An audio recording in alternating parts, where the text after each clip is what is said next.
Welcome back, dude and dudettes, to another wild episode of Send It Mate. We're here to talk about all things hunting and outdoors. And today, we've got something that'll keep your gear running smoother than a dingo's getaway. That's right. Our show is brought to you by High Caliber, the gun and knife oil company that knows how to keep your firearms and blades in tip-top shape.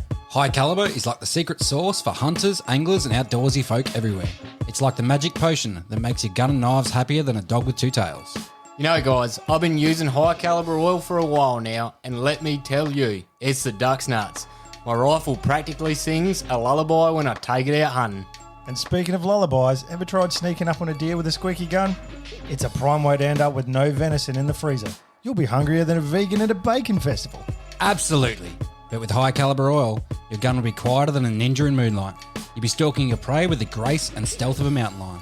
High Caliber doesn't just keep things quiet, it also prevents rust and corrosion, so you won't find your gear looking like it spent a season at the bottom of a creek. That's right, and for you knife enthusiasts out there, High Caliber has got you covered too. Your trusty blade will slice through anything smoother than butter on a hot biscuit.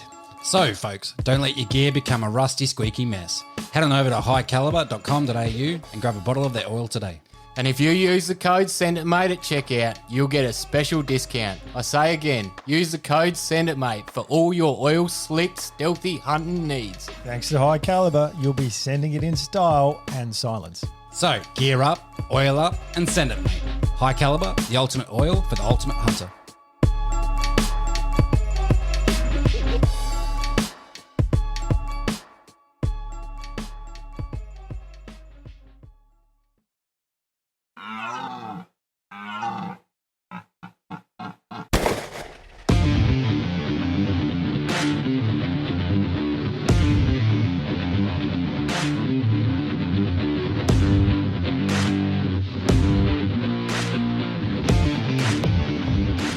It's good to be back.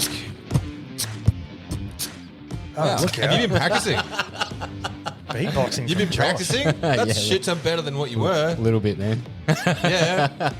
Nah, solid, dude. Yeah, lay down some fat beats. No, do it. Caleb's been practicing how to rap. He'll bust some sweet rhymes over your fat beats, and I'll piss myself laughing. Oh dear, I thought you were serious then. I thought I was getting a compliment. Everyone thought I was serious for a little bit. Well, we're back. Yeah. Hi. Howdy doodle doo, ladies and gentlemen. Send a Mate podcast back again for season 4. I'm Caleb. I'm Josh. And I am Ryan. Welcome. Hello. It is good to have you. Wherever you are listening, in the car, at home, On the toilet. while you were touching yourself, either or. That should be a poll. How many How many of you people? touched yourself while listening to Send It, Mate? Do you have a poll? I mean, I do it all the time. Every time a new episode comes out, like I just like the sound of my voice. So I Okay, can't well, help it. I'm going to stop there because my New Year's resolution is Don't to touch be yourself? less crass and not so vulgar, and possibly cut down the swearing. We'll see how long that lasts. Oh, well, Yes, we did will. you note the varied use of words that we just went through? The what use of words? The varied use of words. Oh, the varied. Varying from the standard potty mouth Yes. that typically comes out. There would definitely be a reference to poops debating and all kinds of stuff in there. Oh, yeah. typically. Yeah. I mean, you went highbrow. You said touching yourself instead of having a I did. Do you know why? That was. I thought about that for about a good half a second before I said it. Instead of because- saying cranking touching down. yourself. Yeah. That doesn't necessarily mean in a sexual way. Exactly right. It's up to the interpretation. think Everyone now knows it's that what I meant, implied. though. It's Well, it is now. But yeah. Yeah. I think we've just shot ourselves in the foot. Oh dear. we tried to start off with a little bit of better etiquette. It was a conversation that we've had, ladies and gentlemen, about whether or not we should not censor ourselves, but be a little bit more civilized in our conversations. And That is true. Maybe progressive. We have had this progressive? I wouldn't go that far. Jeez Louise. Yeah. I mean, there's a fine line, isn't it? But I think we all agree that we're being ourselves. So we can be a bit. Look, we are, but I did listen to an episode whilst we were on this short break, and there was a couple of nights where I just, you know how you have a cloudy sort of head some nights and you can't get things out, and my default was just to swear. Yeah. If you feel like you can't get your point across, you just say the F word. Oh, well done. like how we sir. did that? I'm thoroughly You enjoying drop the F-bombs restraint. at least 3 times a sentence. The editor try could and at get people least to listen. like put like a turkey or something over the top. No. But It's too much work, man. Too much work. Way too much work. What are we paying you for? People don't want to What are we listen to an paying you for? entire episode of bleeps.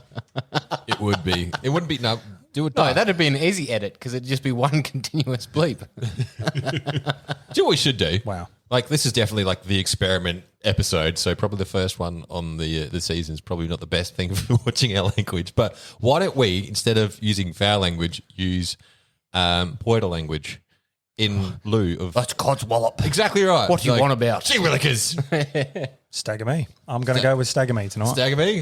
I'm going to go Stagger me.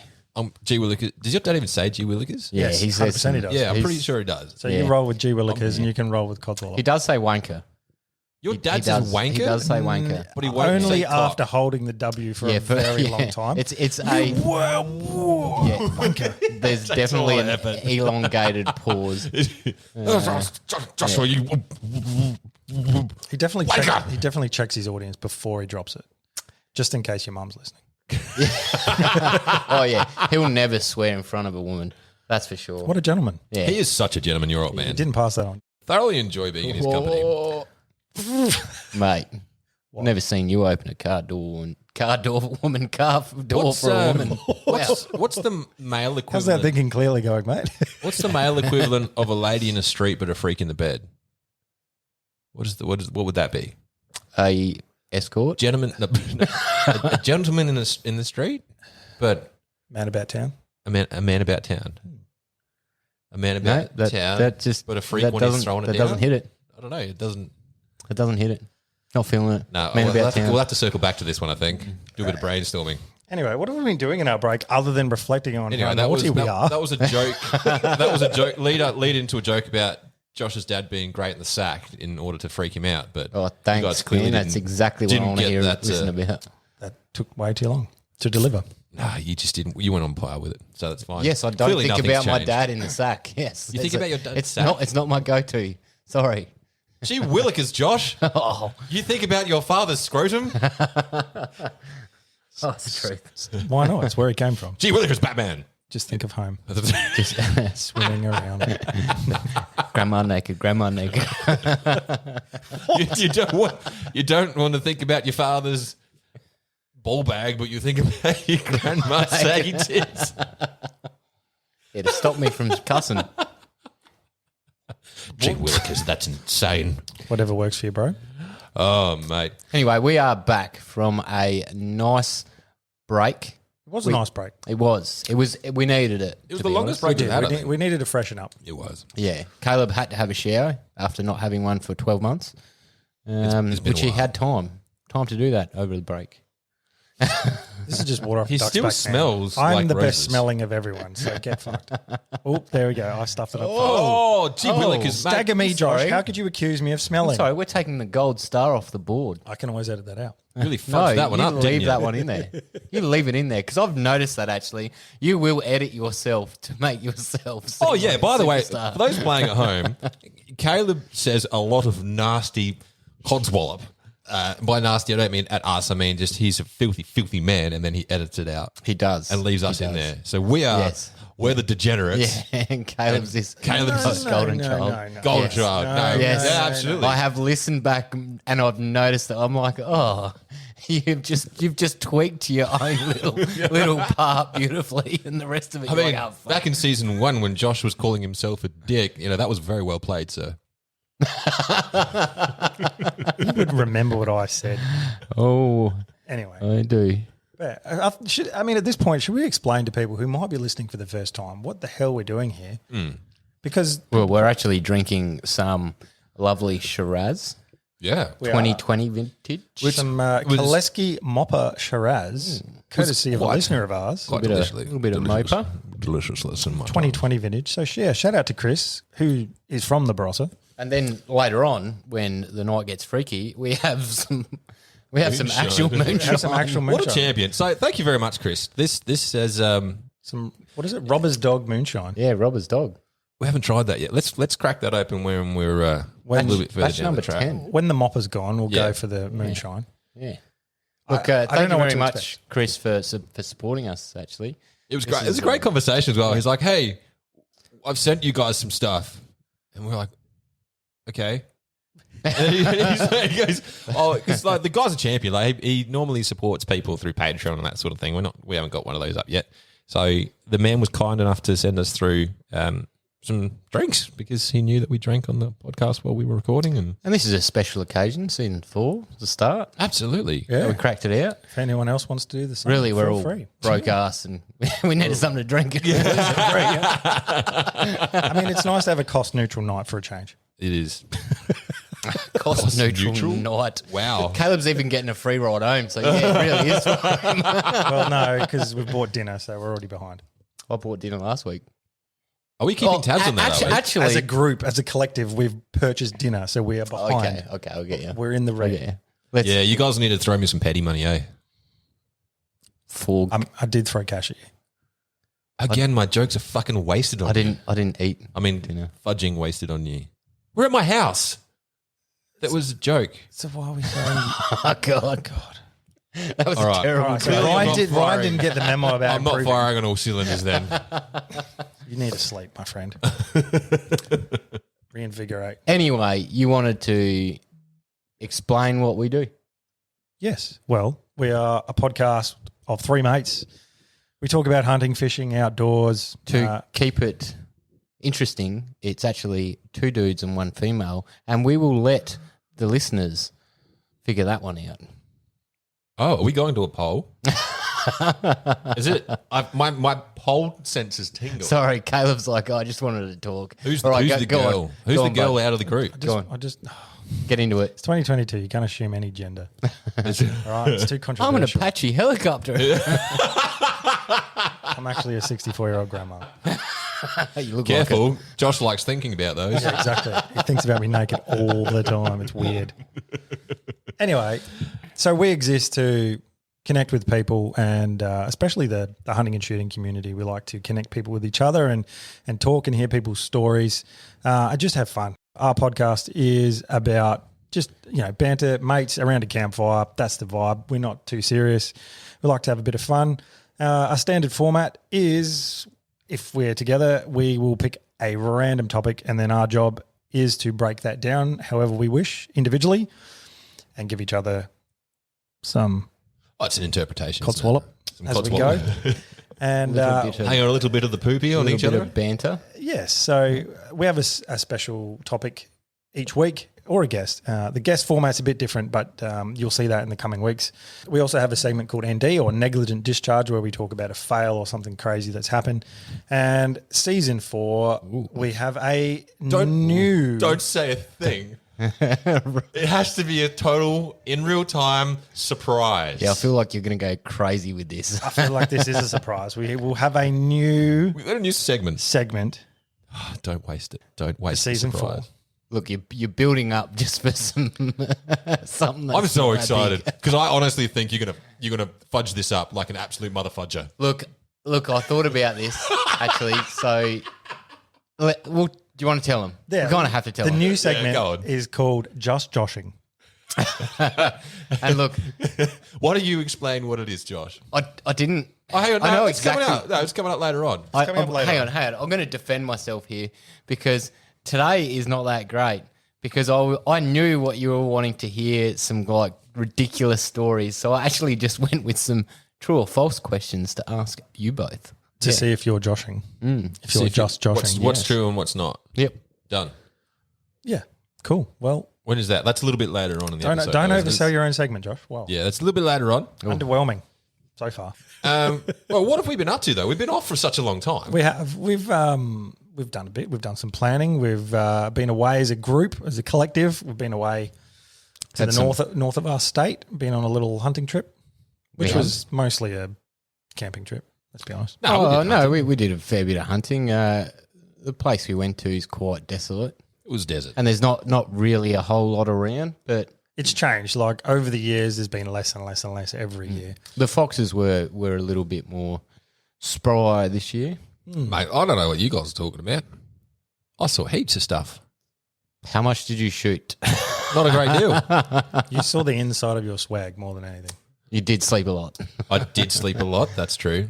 Nah, I don't know. I had a bit of a different approach. So, for those playing at home, the place that we went to is it's one that we've been going to for a while, particularly Josh and his family. It's very nostalgic, if you will. It is.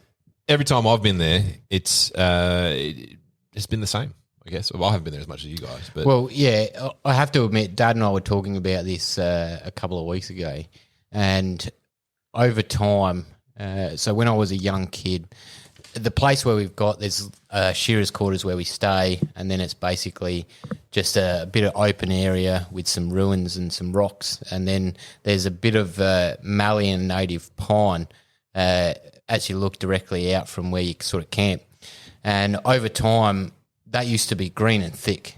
Over time, that's just been eroded away, and it's actually, you can see through the bush now and through all that mallee and through all that native pine. Whereas when I was a younger kid, that was all quite green and thick and dense. You used to get lost just trying to find the well that's out there to dump all the animal carcasses that you shot. And now you can see it from the house. True. So, yeah, The landscape has changed over time. it has. And Definitely has. as the landscape's changed and got more like a desert, as you would say, the amount of wildlife out there has dropped considerably as well. yeah. Yeah, definitely. Like I still saw a fox like middle of the day, like 10 meters from me, just a big boy as well. So I got a lot out. Actually, I got a lot out of that trip just from roaming around. Like I threw a camel pack on and took my bino harness out and disappeared for a day with a rifle. How nice is it sometimes just So to good. walk out by yourself Yeah. and do a bit of a hunt by yourself? You know, it's It was refreshing. great, and there was no reception. There was nothing. So it was just me, my gun, my legs moving. It was great. It was good bit of. Did you nod off anywhere? No, actually, I along like the walk. I like romper stomp my way through the bush all the way up through to the mountains. Yeah, that's not bad. That's a fair hike.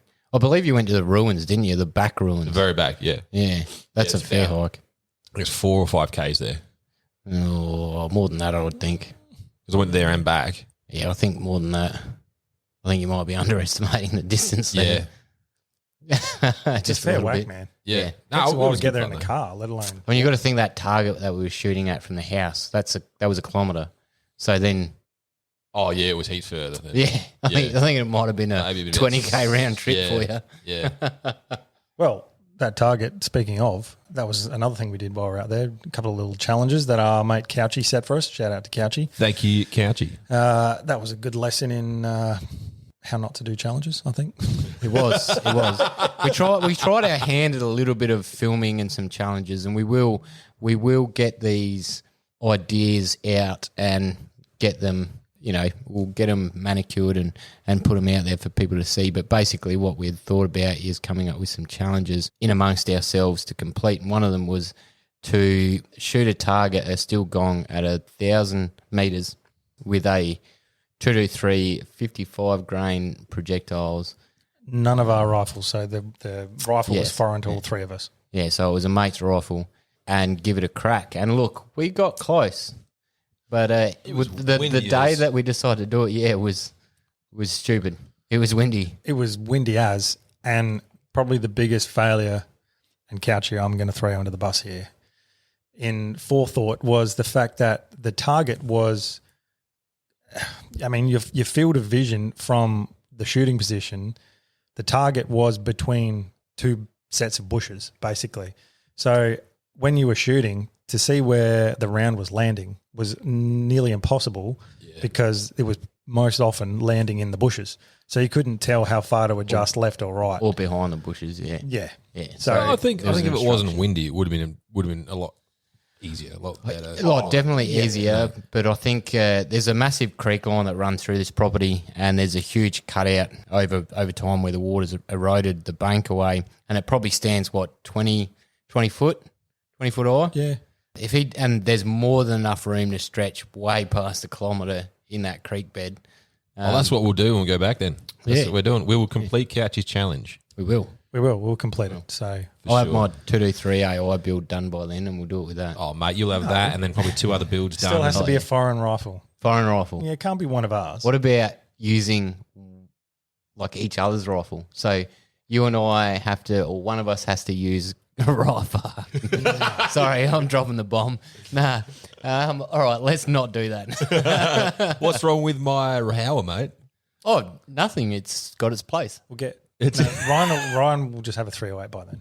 We'll say that. All right, okay. I came so close to impulse buying a 308. And why didn't you? I'm not surprised. You Because- probably impulse bought everything. Yeah. But All of my rifles have been impulse bought. And hang on, all of them. Ryan, have been are you awesome. happy? Yeah. Yep, high five. Keep impulse buying. Yeah? But yeah. Yeah, yeah. If it makes you happy. That's all I do. What were you going to buy? I was going to be a Hower 308. Pretty much the exact same rifle that I got now. Aren't but they like 308. $700 from Cleavers? Yep. Why don't you just do it?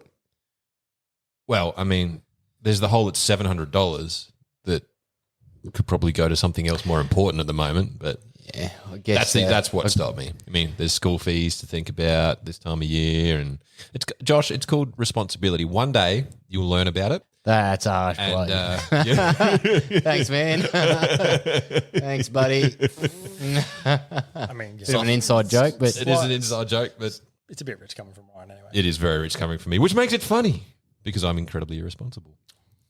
no, I'm irresponsible, but It's like I have fun doing it. Yeah, you and me. If Kayla, I tell you what, if Kayla wasn't around, and you and me were left to our own devices, someone would probably die. I feel like it would be an episode of Workaholics. What is that? Is that a show? Oh my god! Whoa! Tonight, when you get home, Ryan, you're already home. So when you walk to your bedroom, go get up. Well, it's either one of the big channels, Netflix or whatever, and go watch Workaholics. Oh man, it's just about three dudes that work at a telemarketing place that smoke weed all day and get pissed and It's a reality. go on TV show. stupid adventures. No, it's definitely it's like it's a- definitely not. Oh, so it's a comedy. fiction. Well, I'm sure there's people in the world that do this, so Oh, possibly not. they get hired in an office job. Yeah. Oh, 100%, man. Yeah, I count me as one of those things. Well, just ruin your future employment prospects, Ryan. It's all right. I'm self-employed now. Either make it big, or I'll end up living under a dumpster somewhere. That's my options. So That's quite bleak. What? I know I went really dark there for a moment. I just woo. What did you guys do? Because we went away, and then everyone still had a bit of time off. Did you guys go anywhere else? Well, Caleb, you went somewhere before. Well, I went away. I did the Robe to Beachport beach run, full drive run, which was good fun. I went away with the Dahl. We stayed in free campsites along the way. Yes, I didn't spend a cent on camping. And it's funny, all the free campsites, there was heaps of room compared to all the caravan parks along the beaches, I hate which were caravan packed to like the max. And it just looked like mayhem and not a fun time. So, yeah, down the southeast, swag, under the awning, cooked up on the back of the ute every night. Catch anything that you ate? Nah, went fishing in Beachport just off the jetty. Just caught a bunch of Tommies. Hey, and you did Beachport to Robe on the beach and didn't stop. I to did put them on Robe it? to Beachport. Sorry, Robe. Didn't stop because it was windy as all Yeah, that's true. heck Yeah, it was on the pretty beach, windy. so it wasn't a good time. And then the other thing, the thing that slightly ruined it was I went. When did I go? In between Christmas and New Year's, and every single person from Victoria who was a P-plater with a full drive came over the border and decided to do Robe to Beachport The peeping or Beachport to Robe. It's That's whichever way you're going. Christmas holidays, man. But it kind of ruined it because there was a lot of times where you were just in convoy with a bunch of other dudes and you had to pull over and wait for a bunch of other cars because most of the tracks Did you are get out and talk to people? And like here and there, but most of the time you're just trying to get through. It was like heaps hot, windy on the beach, but all the four drive tracks are one way. So if you come to a narrow section and people are coming the other way, you got to sort of pull over where there's no room to pull over. And then a lot of times you were just waiting in your convoy of about 20 cars, waiting for 20 cars to go past the other way. It was horseshit. But it was still good fun. Still good fun. You know, tried out my new pump I bought, the Thumper Max, the Dual. Kings. That's from Kings, isn't Kings, yeah. that'll last fucking. it? Yeah. Well, it I don't did know. the job, man. It was pumping up my 33s in under 2 minutes of tyre From That's definitely a step up from your old pump. well, I had my old pump since I was 16 years of age. So I was, What was your going, old one? just like some super cheap auto special didn't it plug into the cigarette lighter? plugged into the cigarette lighter. It was like a 12 volt. Tremendously underpowered. Weird. It would take me 10 minutes to tire easy. Oh, that's how long it takes me. But this, No way. What? I use my mouth. It would take a second, wouldn't it? Or hot air. Oh no, mate. It's not. Anyway. It's not the temperature of the air. It's the pressure in which you can blow. we'll see how long it lasts. That's So it should, that's like 1,000 psi. Yeah. Sorry, mate. Blew me tires off. it's a fair comment. Funny- We'll funny- see how long it lasts, Josh. Funny you mentioned that actually, because Caleb and I were out at the ADA deer count this weekend, and I popped a tyre. Oh, that was a great bloody segue. I blew the wall Shredded the out tyre. actually. We sort of went in this divot and then turned, like I heard this, it was like a rattlesnake sound out of my window, and Caleb and I have looked at each other and we're like, oh, whatever.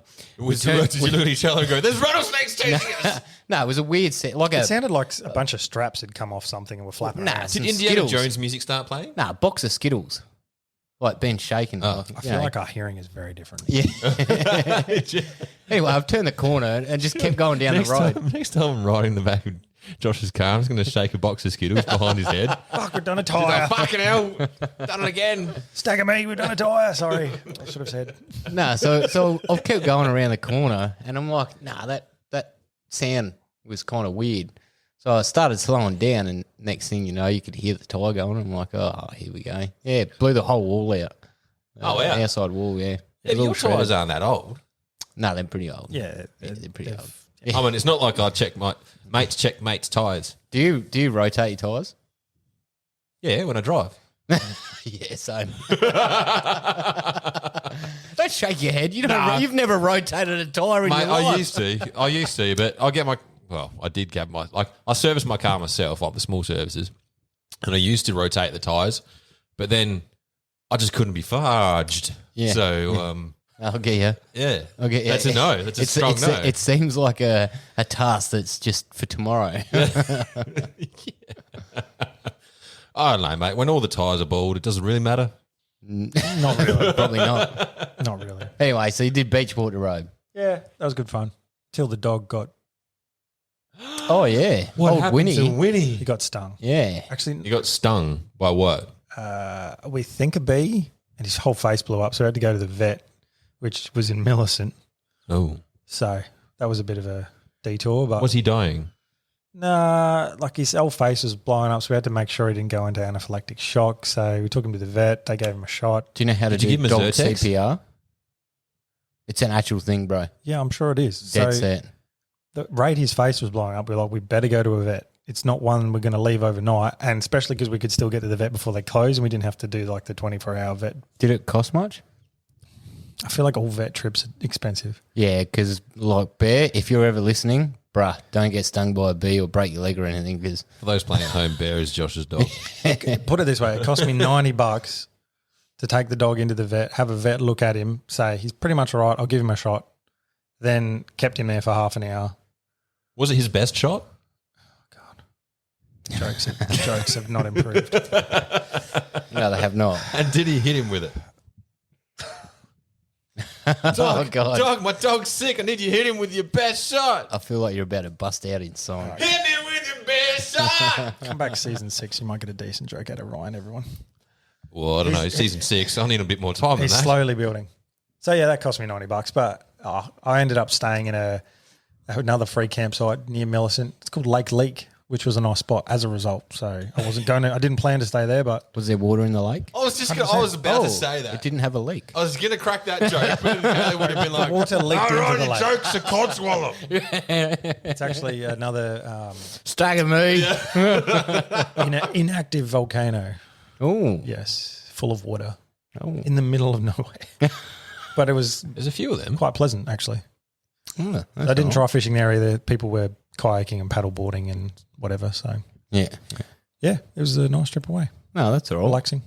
You gotta get out with the missus and do Yeah. that sort of stuff. Right, Time did to some time. fishing. You I did. did some. I bloody got me rod wet. You got your tip wet. Got my tit wet. Yeah. I dropped the line, as they say. You know, now that I'm part of the secret fisherman society and all that. You are not a fisher. I got to ask, did you spearfish any fish or did you just catch them by rod? No, all the fish that I took to shore were on the rod because my spear is like almost as old as me. So the tip of it was just blunt. It wasn't sharp enough to penetrate the scales. So all I was getting was scales. So, yeah, no, it was. Do you have just a quick question. Do you have a multi-tool? Yeah. Bro, it's got a file on it. Yeah, I know. Oh, I'm well aware of how to sharpen it. I just didn't think of sharpening it before I left. Like, I didn't have a multi-tool on the truck. Oh, you didn't have it with you? Nah. Oh, yeah, all right. There you go. Chuck a multi-tool in your car next time. No, I ended up going and bought a new tip and it didn't fit the spear. So, Wow. yeah, that's the old impulse buy backfiring, ladies and gentlemen. You also have a aluminum spear, don't you? Yes. When he's in the I US, he does. Yes. Yeah. When I travel over to the Americas. It broke, didn't it? Yeah, so we went down, followed the coast all the way around to Port Lincoln and then up through to Coffin Bay. And on the way, we stopped off at various different sites. Great beach all the way along there. Great, mate. It looked nice. All those South Australians that have never headed up that way, I highly recommend it. Like, let your tyres down, take your cars on the beach, go, like, take some snorkels with you, pristine waters, fish everywhere. It's just bloody brilliant.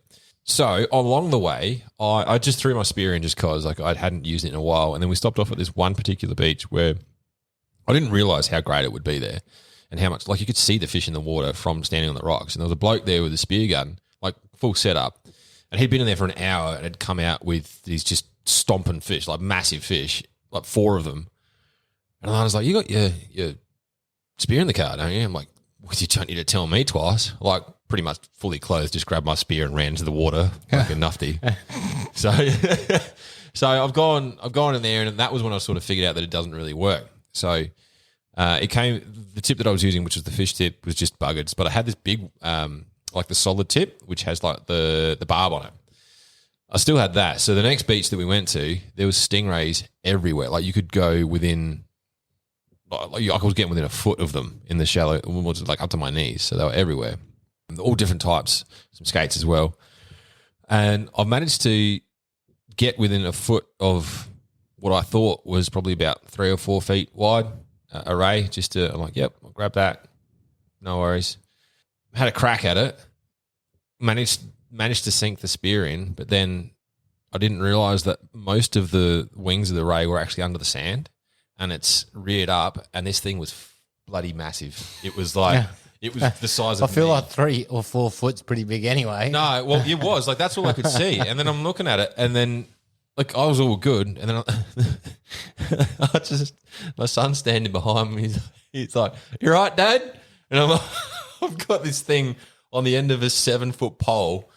And, like, it mustn't have stuck it very well because, well, it stuck well, but I had no idea what I was doing. So the first thing I've done instinctively is gone to lift it out of the water, which means taking all the weight of it. And it's just snapped the thing straight off. Like, yeah. And it was heavy. Like, it was heavy. It was a big ray, man. Yeah. And then, it snapped off and then it swam away, and I've cursed and thrown sand. On the seabed as well, they suction to the ground. Yeah, that's what it was. So it was like, it was, I don't know, frolicking, because there was like there was indentation in the sand. Frolicking. It's frolicking in the sand, man. But yeah, no, it was a surreal experience because I've never done anything like that before. And then now I think I like spearfishing. Well, I think I would like spearfishing better than actual rod fishing. Oh, it's more like hunting because there's more of an active approach to it, man. It's just South Australian water's not the best for it. It can still be done, and there's a finesse to it, which you probably... I don't know if you realise, but I've been doing a bit of research over Christmas, and they actually... I had no idea. No, I didn't realise. Thanks, man.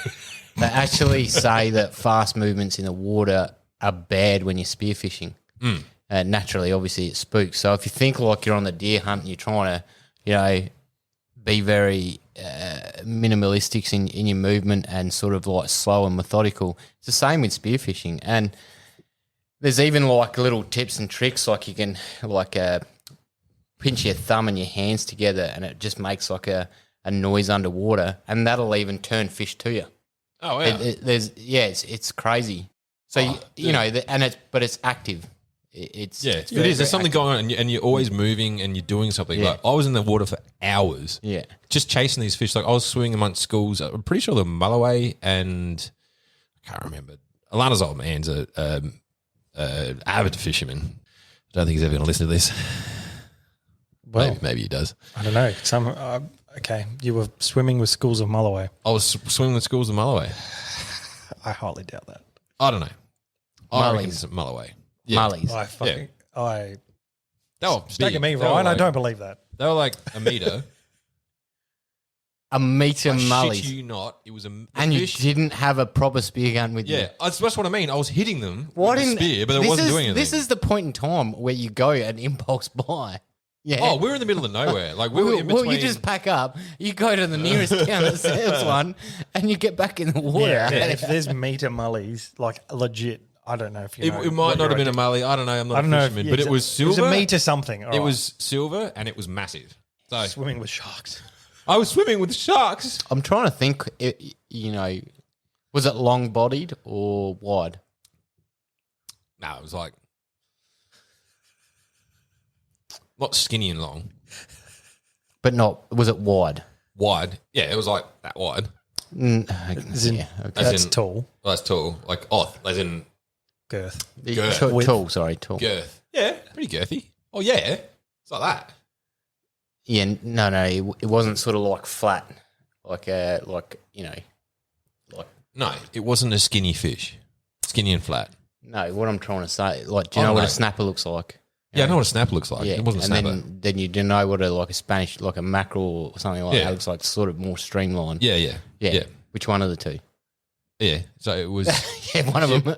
It was Should we show him a picture of a Mulloway at this point? yeah, show me a picture. Of Actually, it. that's a anyway. good That's idea. I'm digressing here. The story is I caught fish. I fudging caught fish off of rocks. I caught trevally and whiting, and some wrasse, which tasted terrible. Yeah, it was that. Crikey. That You is should exactly have it. just showed him a random picture of a photo, any photo. No, that was definitely it. No, I'm showing him a mully. You should have, yeah, but I feel like he would have just gone, yeah, that's it to any photo. No, definitely. That was definitely it. And When I say school, there was Right. 4 of them. It wasn't like a whole school. four's still, So, it's still a good. school. That's a lot in Jesus. one spot. Man. Yeah, there was 4 of them that were doing. Meter plus. Yeah. Oh shit. All yeah. 4. Yeah. Far out. Yeah. Stagger And me. there was another one. There's another couple that were like almost as big that had like blue heads with really big lips. I don't know what they are. I'm not a fisherman. Blue bone? Do we even get blue bone down here? They were hanging around like big rocks. So don't know. But for those playing Yeah, at home and could've been listening, blue send bone, us a message of what you think my ramblings are and what fish it is. But Either way, if they're a meter long, yeah, they're bloody that's big. sizable. Yeah. No, that sounds like a. Oh, I would have been one- improvising a bloody spear at that point. Oh, I was giving it a red hot go. Like Caleb's like, it cost me nothing. That's his sharpening fiddling his stick. I'm like, yep. Let me know how that goes for you, buddy. Do you know that's what I ended up doing because I broke the rubber on the end of my spear. If you're in the middle of nowhere and you're not going to drive to the nearest town, just sharpen a stick and have a go. Just drive to the nearest town and go At least pick you up a had spear. bloody go. Just give it a crack. I had a crack, and do you know what? Now I really just want to go back there. There's a burning question that I know old James and I both want to ask. Yeah. What have you upgraded your damn rod and reel yet? No, No. it was a Kmart special. And how big was the fish? Oh, so That big? less than a foot. The fish that I caught. Yeah. Yeah. Oh, so all the stuff I caught off the rocks was small. Like not small, but it was big enough to eat and take, but it wasn't a substantial big size. Like 30 centimetres Yeah, tall. 30 centimeters around. Yeah, fair enough. Oh, very nice. That's good for you anyway. Mate, it was- this is a massive upgrade for It Ryan. is. It is. It was when because you could see the fish. So I took the fam out to the rocks, and I actually put a little bit of thought into it, and I left my entire tackle box back. Just took what I needed in a little bag, and did the old Coles bag in case you get fish. No, Okay. just real minimalistic. Yep. It's all good. So you look like a bum on Yeah. the rocks. Yep. Absolutely. Okay. I was painting a just- picture. and I was wearing double plaid as well. I posted it on Instagram. I'm surprised I'm surprised. And no you one have your commented. Malay. No, I didn't have the mullet. Oh, you didn't have the mullet. No. It's not a mullet. It's a mohawk, man. Come on. It is atrocious. Is what it is. It is delicious. I walked into the haircut store. Walked into the haircut. It looks like you walked into a haircut. And the guy's he's tried to talk me out again. Like legitimately, he's like, yeah, but because the last time I went in, I had like a business person, who's fucking fancy haircut, Short back and sides. and I'm like, and it's a new like the second time I've gone back there because the guy's great. So I go, I just want a mohawk, like cut down to the skin with a fade. And he goes, I don't think it's going to look as good as what you had last time. Maybe, are you sure? Just like that. I'm like, oh yeah, no, let's do it, eh? Just be like next time. The customer's always right? Yeah. No, super nice dude. It kind of. I think he was It's polite. growing on me, man. Actually, I Dude, kind of. it's just rock and roll. Literally, I was or- just like, I definitely wouldn't support one, but yeah. I came home and just put on some heavy metal and headbanged all night. That's Heavy metal. heavy metal. I feel like you were lilistening to 50 Cent. 50 Anyway. Cent? Yeah, it doesn't look like a mohawk. It looks like a mullet. It does look more like a mullet. It Does does, yes. 100%. Maybe it it's does. because I haven't done it properly. Maybe this whole time I've actually got a mullet and I just think I'm a hardcore rocker, but really I'm just a nufty. It's more mulletish. Maybe I should just like take up smoking and drink VB. I'm sure in parts of the world that's acceptable. Maybe you should just move to Udnadada. Yeah, that's definitely mullet. Does it actually look like a mullet? It does. It does. I'm real conscious about it now. We've just crushed his dreams. You have. I'm like, yeah, I got a fucking mohawk. Nope. No, it Nope. actually looks like a It looks mullet. like a mullet. It's because it's so wide. It's just like most people are getting the weird haircuts now where they just cut the sides short and they've got a mullet. I appreciate your truth. Hey, I tell it like it is, man. You, my friend, have a mullet. Cool. Just because you spiked up the top, it's still a mullet. It's all right. This is very true. I'm just going to grow a mad, dirty mullet now. Yeah, do it. Do it. Just like full rat's tail. I don't think I can get a rat's tail. Nah. But Mate, moderation's for cowards. says the man as he opens the bottle of scotch. Of moonshine. It's been doing it for the last 3 minutes. Yeah, do you need a hand with there, chap? While we're at this, Yes, that's what she said. Hey. don't be premature. Unless you're trying to make Mate, a segue. I haven't even told you what I did on the I know. Well, that's what I'm about to ask you. Do you want to speak about what you've been up to in our little break? Yeah, look. Oh, Ryan's pointing at the time. Mate, I feel like 2 hours to 3 hours for a podcast is acceptable now. Was it Joe Rogan that went for 4.5? With- He's done 5 hours is the record. Yeah, I've listened to that his last 4 hour one actually. That was with Jordan Peterson. it was. And That was look, great. Jordan has a way of talking and it's hypnotic, but it's also for an unlearned person it can be quite dude's difficult to like keep up.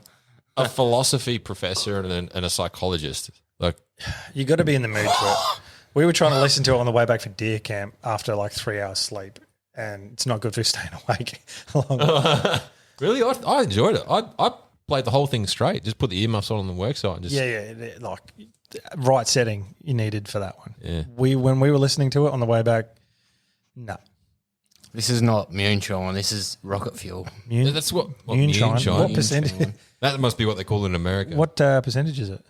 I don't know, but That's about 50% of fuck you up. Another thank you to Chris. We've finished the Kaleski Mopper, and we're on to the I think this episode the is Robbers- sponsored by Chris. Robbers. Yeah, let's roll with that. Let's Robbers roll with Dog Moonshine. What is it? okay, cheers lads. Cheers. Yes, but, wow, This is going to be like a shot, I reckon.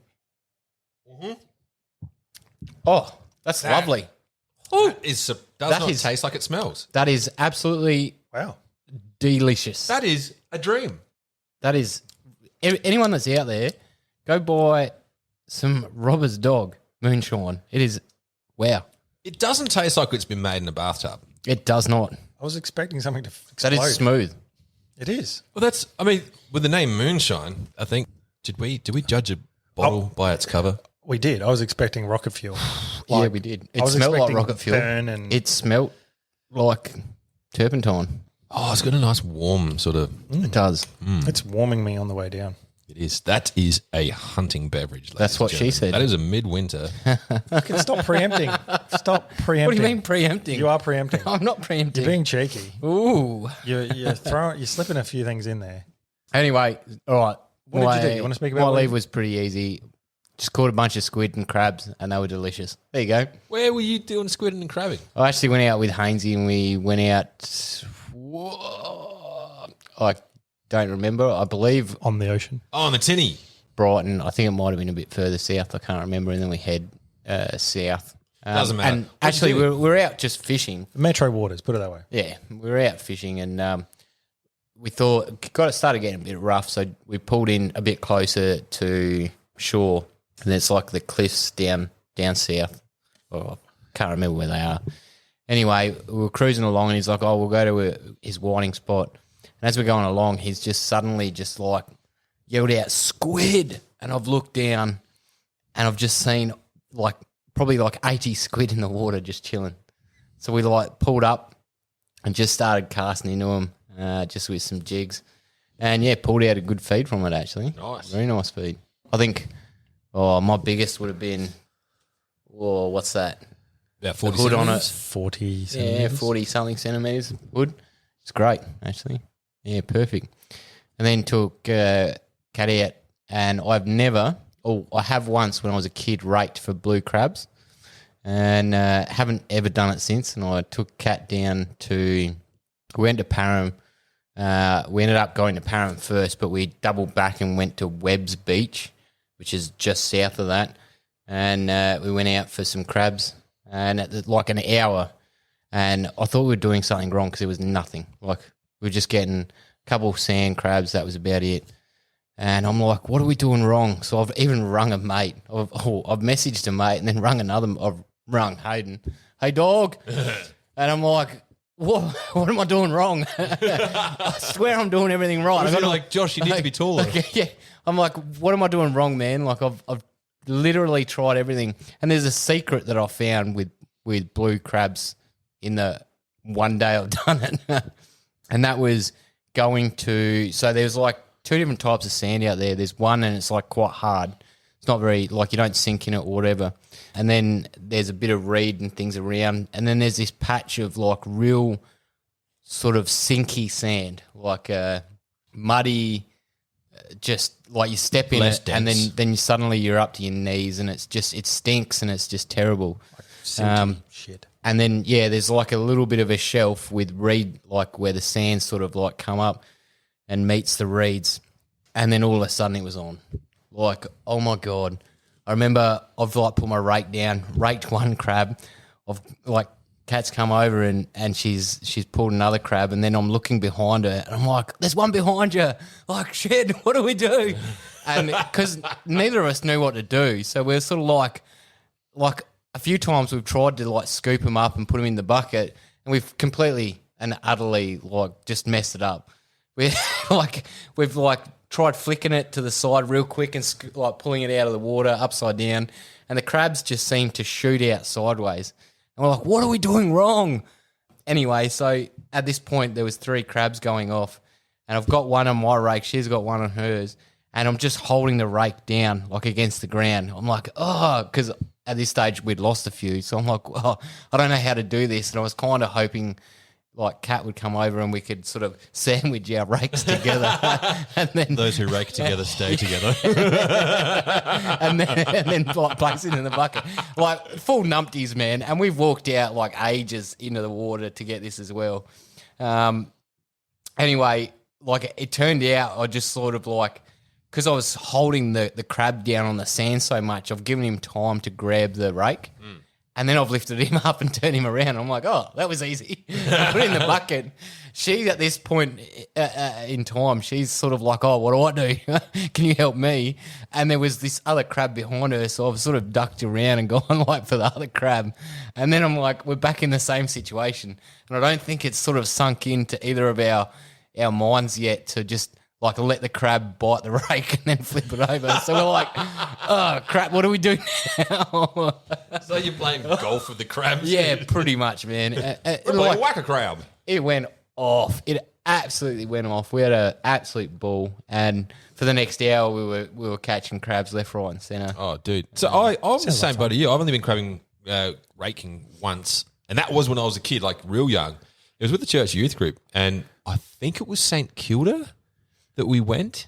I wasn't Yeah, there. St Kilda's And good. I'm going to you tell weren't you. there? I'm going to tell you you've been again because I've been once and you were there. Maybe it was with you. No, One of you are wrong, and my I have been at Titty Witty Beach with friends of yours who we stayed at their house. Was I there? You were there because I wouldn't have been there because they're your friends. Yes. Yes, Yeah. No, I have been raking twice.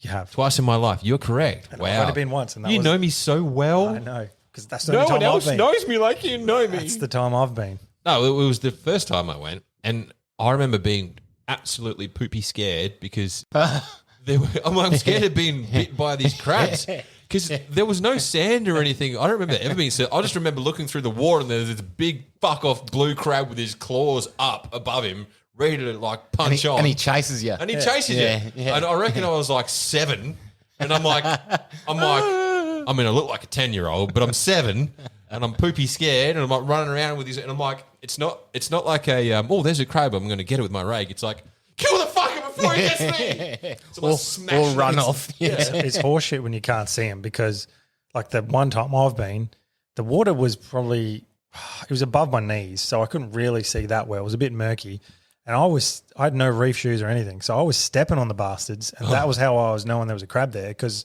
they'd reach up and bite me. So I was getting bitten more than I was catching them. You're raking with your feet. Yeah, pretty much. Just shuffle See, along the bottom. I can see how it, like, if you were young, it would be quite scary, to be honest. Like, you'd be like, crap. You know? And like my dad didn't tell me anything. My dad's just like, Just go figure it out. We're going to go there. No worries. No one told me. He's like, yeah, you get the rake, you put it on him. If you see a crab, get it with a rake. Oh, no worries, Dad. Yeah. Yeah, and I'm sure there's stingrays there as well. Oh, yeah, it's definitely You just stingray pretend. country, You just but- like put that out of your mind. Pretend they're not there. It's probably the most fun I've had for a while because I guess the way it is it's because you're so cautious about where you're stepping so you don't step on them. But then you're concentrating like on raking the crab. Craping the rab. Yeah, no creeps. And so you're so worried about it all, and you're doing this like a little bit of a jive and tiptoe around trying to get these crabs. But it's a lot of fun. Jive and a bit of a jive. Doing the 2 crab jive. Yeah. Give him the claws. Yeah. I was just into it, man. My head just switched onto dinner. I see dinner. Yeah. get more. Like I'm assuming you love crabs then. Oh, mate, I absolutely adore all seafood, man. You have crabs? Yes. I am not a fan. Like, I mean, I'll eat seafood, but like crabs and like lobster and prawns. What? Like, just You don't like lobster? no. It's not that I don't like them. It's just that I don't froth over them. Like, if I had the choice between like a solid red meat cut and lobster, I'd choose the red meat cut. Bro, lobster is like, It just doesn't Divine. doesn't do anything for me. no. Look, What about I don't- prawns? I don't froth seafood either, but probably the best seafood I've ever had was those Moreton Bay bugs. Oh, yeah. So that Chinese restaurant for your your Bucks party. Bucks House of party. Chow. Yes. Oh, yes. I think I No, I don't know. kept going back and picking the bugs out of the They were insane. yeah, but let's absolutely be honest, stunning. that was about the sauce they're in. Oh, no, Moreton Bay bugs are divine as well. I don't understand how you both don't like seafood. Like fish. No, it's not that I don't Have like have you ever like been in a mood where you're like, yeah, I want to eat, but I don't want something crazy? Chicken. And then, yeah, and you've had enough of like chicken and red meat. You can never have too What's much your chicken. go-to? Chicken. Just have a coffee. So you never have fish. Chicken or a protein shake. If I'm not like, I just don't like fish is not a It's not doing it for you. No, Oh, sorry. it's not a go-to. I have to. I have Leave that in this now. this like recurring dream of being in the 79 and bottoms up, lads. the cheers. And Cheers. I actually thought I was drinking a mouthful of wine then and forgot it was moonshine. and so being in the 79, towing the caravan and just going around to all these different beaches and just catching fish and mud crabs and, you know, like everything you can. Even like oysters, man. They're just, how do you not like oysters? Snot shells. Bro, man. Yeah, don't like. We were in. Nah, I'm hungry thinking about we're it. in, so the missus loves oysters, right? Just her old man's a fisherman. The whole family is just like seafood nuts. And we're in Coffin Bay, and it was like, what do you do when you're in Coffin Bay? You have snot shells. So we went and got some, and apparently they were like the best oysters ever. And I was like, okay. That's the place. In SA, Coffin Bay is the place. Yeah. Maybe it's because I've not had a bad one, and then so I can't really tell the difference between a good one and a bad one. That's fair. Yeah. Have you had them fresh, straight up, nothing? Yeah. He's not a connoisseur. Do you know what I do like, though? Sashimi. Like, just... I mean, I feel like someone who love doesn't it. like seafood shouldn't like sashimi. Yeah. Exactly. Like Yeah. above all. Oh, yeah. sure, I know, like it's just sashimi. like... I don't like when people cook fish, but I like it raw. Yeah. Oh no, man. Like I think for me it's texture. It's not a taste thing, it's just a texture thing. Bro, I like it raw. I don't like things over it. do you know like what I mean? kingfish in sashimi? I like it when there's no sort of latex in between. What? Do you like kingfish in the sashimi? Kingfish? Oh, not a big fan. Oh, I like it because it's meatier. And tuna, salmon, like salmon? Ugh. yeah, salmon. I'm not an overly crazy salmon fan unless I cook it myself, but kingfish, bro, I will devour that shit. This is real boring. This is real fucking boring. Anyway, hey Caleb, what's the Because you don't like seafood. I've got around some good seafood. Don't you worry. is it legit seafood or just smell Legit like seafood? seafood. I don't mind sashimi. My tastes have actually changed over the years. I just don't like really fishy fish like salmon or trout. Mate, smoked salmon. Trout, look, any freshwater fish is actually quite on the nose. Really? In strength, fishy taste, yeah. That's So- what I don't get. I mean, obviously we've got Atlantic salmon, which is fucking salt water, Cool story, bro. and they're not that bad, but they're still quite fishy. Like mulloway is not fishy no, not at all. at all, and it's also presented in how the way you cook it. You know, if you add a little bit of like fresh water to say your snapper, a little bit of chili and a stick of butter, you'll like draw that sort of real strong flavour out. Not that snapper's a strong flavour, and yeah, it'll be a lot nicer. And that, ladies and gentlemen, is the first episode of Cooking It Mate podcast. Again, it's all about the sauce. You are eager, Beaver. To move on. said. Do you know what? Because we're an hour in and all we've talked about is what we did in our Where? break. Where? You know what? like- People will probably be interested in It's this. show and tell for an hour, mate. Come Yeah. on, let's move it on. I really hope someone messages and be like, dude, People would first gawk episode over was if boring I as show fuck until you got to around the 57-minute mark. If by all means, if anyone thinks at this point it's just been excessive, just tell Let us. us You know what? We need Don't say a feedback. thing. We've got a and department keep for listening. this sort of thing. We do. Yeah. It's the HR department with an email address that doesn't exist. Well, it does exist. All right, well, let's. Do you want to have a quick break? I could go a quick break and pee. What? No, Fuck, I feel like that is not a thing. What do you? Why? We can pause and pee. No, we can't.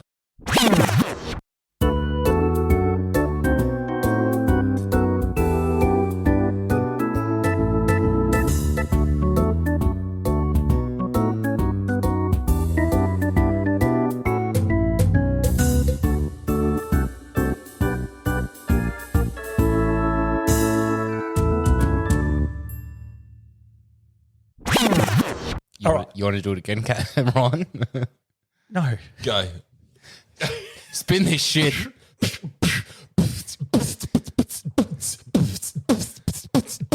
My name is Caleb. I am come down. Yeah, come dumb. Come down. This is pointless. I'm just going to edit it out. Let's redo this. I'm just ed- I'm- Cap mum. My name is Caleb, and I am cunt mum. Don't piss me off, or I'll put my thumb in your bum. Put your thumb in your bum. Timing is terrible. I can't believe we nailed that the first time. And it just we weren't recording. God. Oh shit! Very good. My name is Caleb, Oh, and I am Camp Mum. Camp Mum. Don't piss me off. Don't piss me off. Because I put my thumb in your bum. I don't like your moonshine. Oh, shit. We need to get some more of this, Sean. Hey. and mix it, I think, so it goes a bit further. Stop being a camp mum. Have that. Are you empty? No. Fuck. I mean, like, Send it. I don't know. I got to drive. So at the moment, we're on an intermission, and this is what we do in our intermission. No, we're recording. We come back from piss break. Having a good time. We've had too much to drink. We said we're going to drink less, swear less. We have drank less. We've only drank 2.5 bottles. Wait, instead of we 3.5 are bottles. we are just indulging. We are the in- future. Holy Lord. That is amazing. Ladies and gentlemen, we are drinking a Barossa Valley Merlot by Deerstalker. Keys Deerstalker Oh. 2021 Merlot. Is it Keys or Kais? How do you pronounce that? I'm saying Keys. Keys? Keys? That Kais? is- Kies. Ladies and gentlemen, treat yourself. What I Get wanna out, know get yourself a bottle is- of this stuff. What is someone that is drinking that top shelf red listening to our podcast? Because, What are you mate, saying, Josh? That is palatable. Unlike my sense of humour. That is very drinkable. Holy. Whoa. And once again, it's got a deer on it. Whoop, whoop. Oh, yeah, it goes with the theme. Yeah. Goes with the theme. Just if you want a good red, pick a red that has a picture of a deer on it. Oh, I thought you were going to say pick one with big horns, but, you know, Ooh, big horns. Could be a That dog. is outstanding. That it's is. delicious. Chris, you That's have short- done yourself, sir. That surely has won awards. If it hasn't yet, it will. It's won the Send It Mate I mean, award. we've got a broad reach with the Send It Mate podcast. I'm The gonna- sales are going to skyrocket. I'm going to vote for it. Thank you again, Chris. Bro, Far 10,000 listeners. Look, we got some pull. We got some pull, bro. We Yeah. got some pull. We pulling. We also have some great feedback on what we're fucking up, but, you know, that's cool. Well, we're trying to be Trying to be better. better. That's what we're trying to say. I mean, first episode in. It's taken That's us good. an hour Give us to your get to feedback. the Be topic. harsh. Be harsh, ladies and Are we gentlemen. gonna take our normal? I haven't seen you for weeks, bro. You saw him yesterday. You've seen me weekly. You spent 2 days with me this weekend. Exactly. It feels like a lifetime without 7 hours of which were in a car. We spent 7 hours in a car this week. Yeah, how did I survive? I don't know. Righto. Your Ready? farts alone. Don't. That's How what did I she No survive? more rapping. With Camp Mum. You can rap at the end, all right? When he put his thumb in your bum. in my bum. Were you sleeping? Hemorrhoids explained. Oh, dear. That's the trick. You got some editing to do in this shit. Nah, leave it in. Nah, fuck no. Fucking hilarious. I'll leave that in like my thumb. Oh, yeah. Oh, because I just am like- Camp Mum. Because you... Don't rub my tum. The most disconcerting thing is you keep putting your hand on your fucking... Like Yeah. you're a fucking like you're an DJ. actual DJ. Because I'm DJ, so it makes a lot. What? I'm sorry, what was that? DJ hemorrhoid. Can't do it. Oh, I'm DJ Hemorrhoid. I'm not even supposed to be drinking. Go on. Go on. Go on, give us another run, DJ Hemorrhoid. Come on. Nah, you've got to drop me a Mad Lib beat. I'll do the Camp Mum. I am Camp Mum. Ah, fuck that already. You are Camp My name is Caleb, and I am Camp Mum. Don't piss me off, because I'll put my thumb in your bum. I think you need to work on your phrase. Yeah, your phrasing is terrible. I don't see you coming up with anything. Camp Mum. Righto, we have digressed enough. Let's go on to the topic for... wow, we're an hour in. This could be a new record, ladies and This gentlemen. might be a new All right, record. let's get on to our topic this week, which is That's what she said. And for the keen listener, you may have heard Josh allude at the topic a couple of times with a cheeky little preemptive. That's what she I think said. we were trying to make a segue, but no one's paying attention. No one was. No, because we weren't finished Jumping on wrapping that up what we've skateboard. done. We weren't We finished. weren't with- finished rapping. As you said, you're pretty boring. So why didn't you? You said that before. Boring. All right. Well, So Have you done? You could have jumped on. you done? You done with the playground Train insults? Camp Mum. Stop rapping. It's not even rapping. It's like 6 minutes of my life I'll never get back. Just utter bullshit. Oh fuck! There's something in this moonshine, mate, that is just. Makes you into Eminem. I probably should mention, like, as we're recording this, Chris has sent us a message through to say that this moonshine should be mixed with dried ginger. We're just like, down the hatch, no worries, mate. Bro, this stuff just went down straight. Which was There was no pre-thought. It was We're like, just- oh, it's moonshine. You have to drink that Yeah, straight. Yep. Well, and we were expecting it to be rocket fuel anyway, and didn't even mix it with anything. It's good shit. It is great. Let's mix it next time and be gentlemen about it. Have we Yeah, we started out as gentlemen, but now we're like not. Definitely not. We're rogues.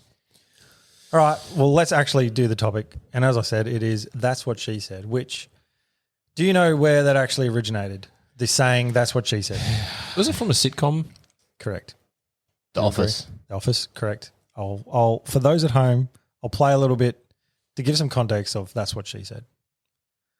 Why did you get it so big? Hey, that's what she said. Jim? No, thanks. I'm good. That's what she said. Pam?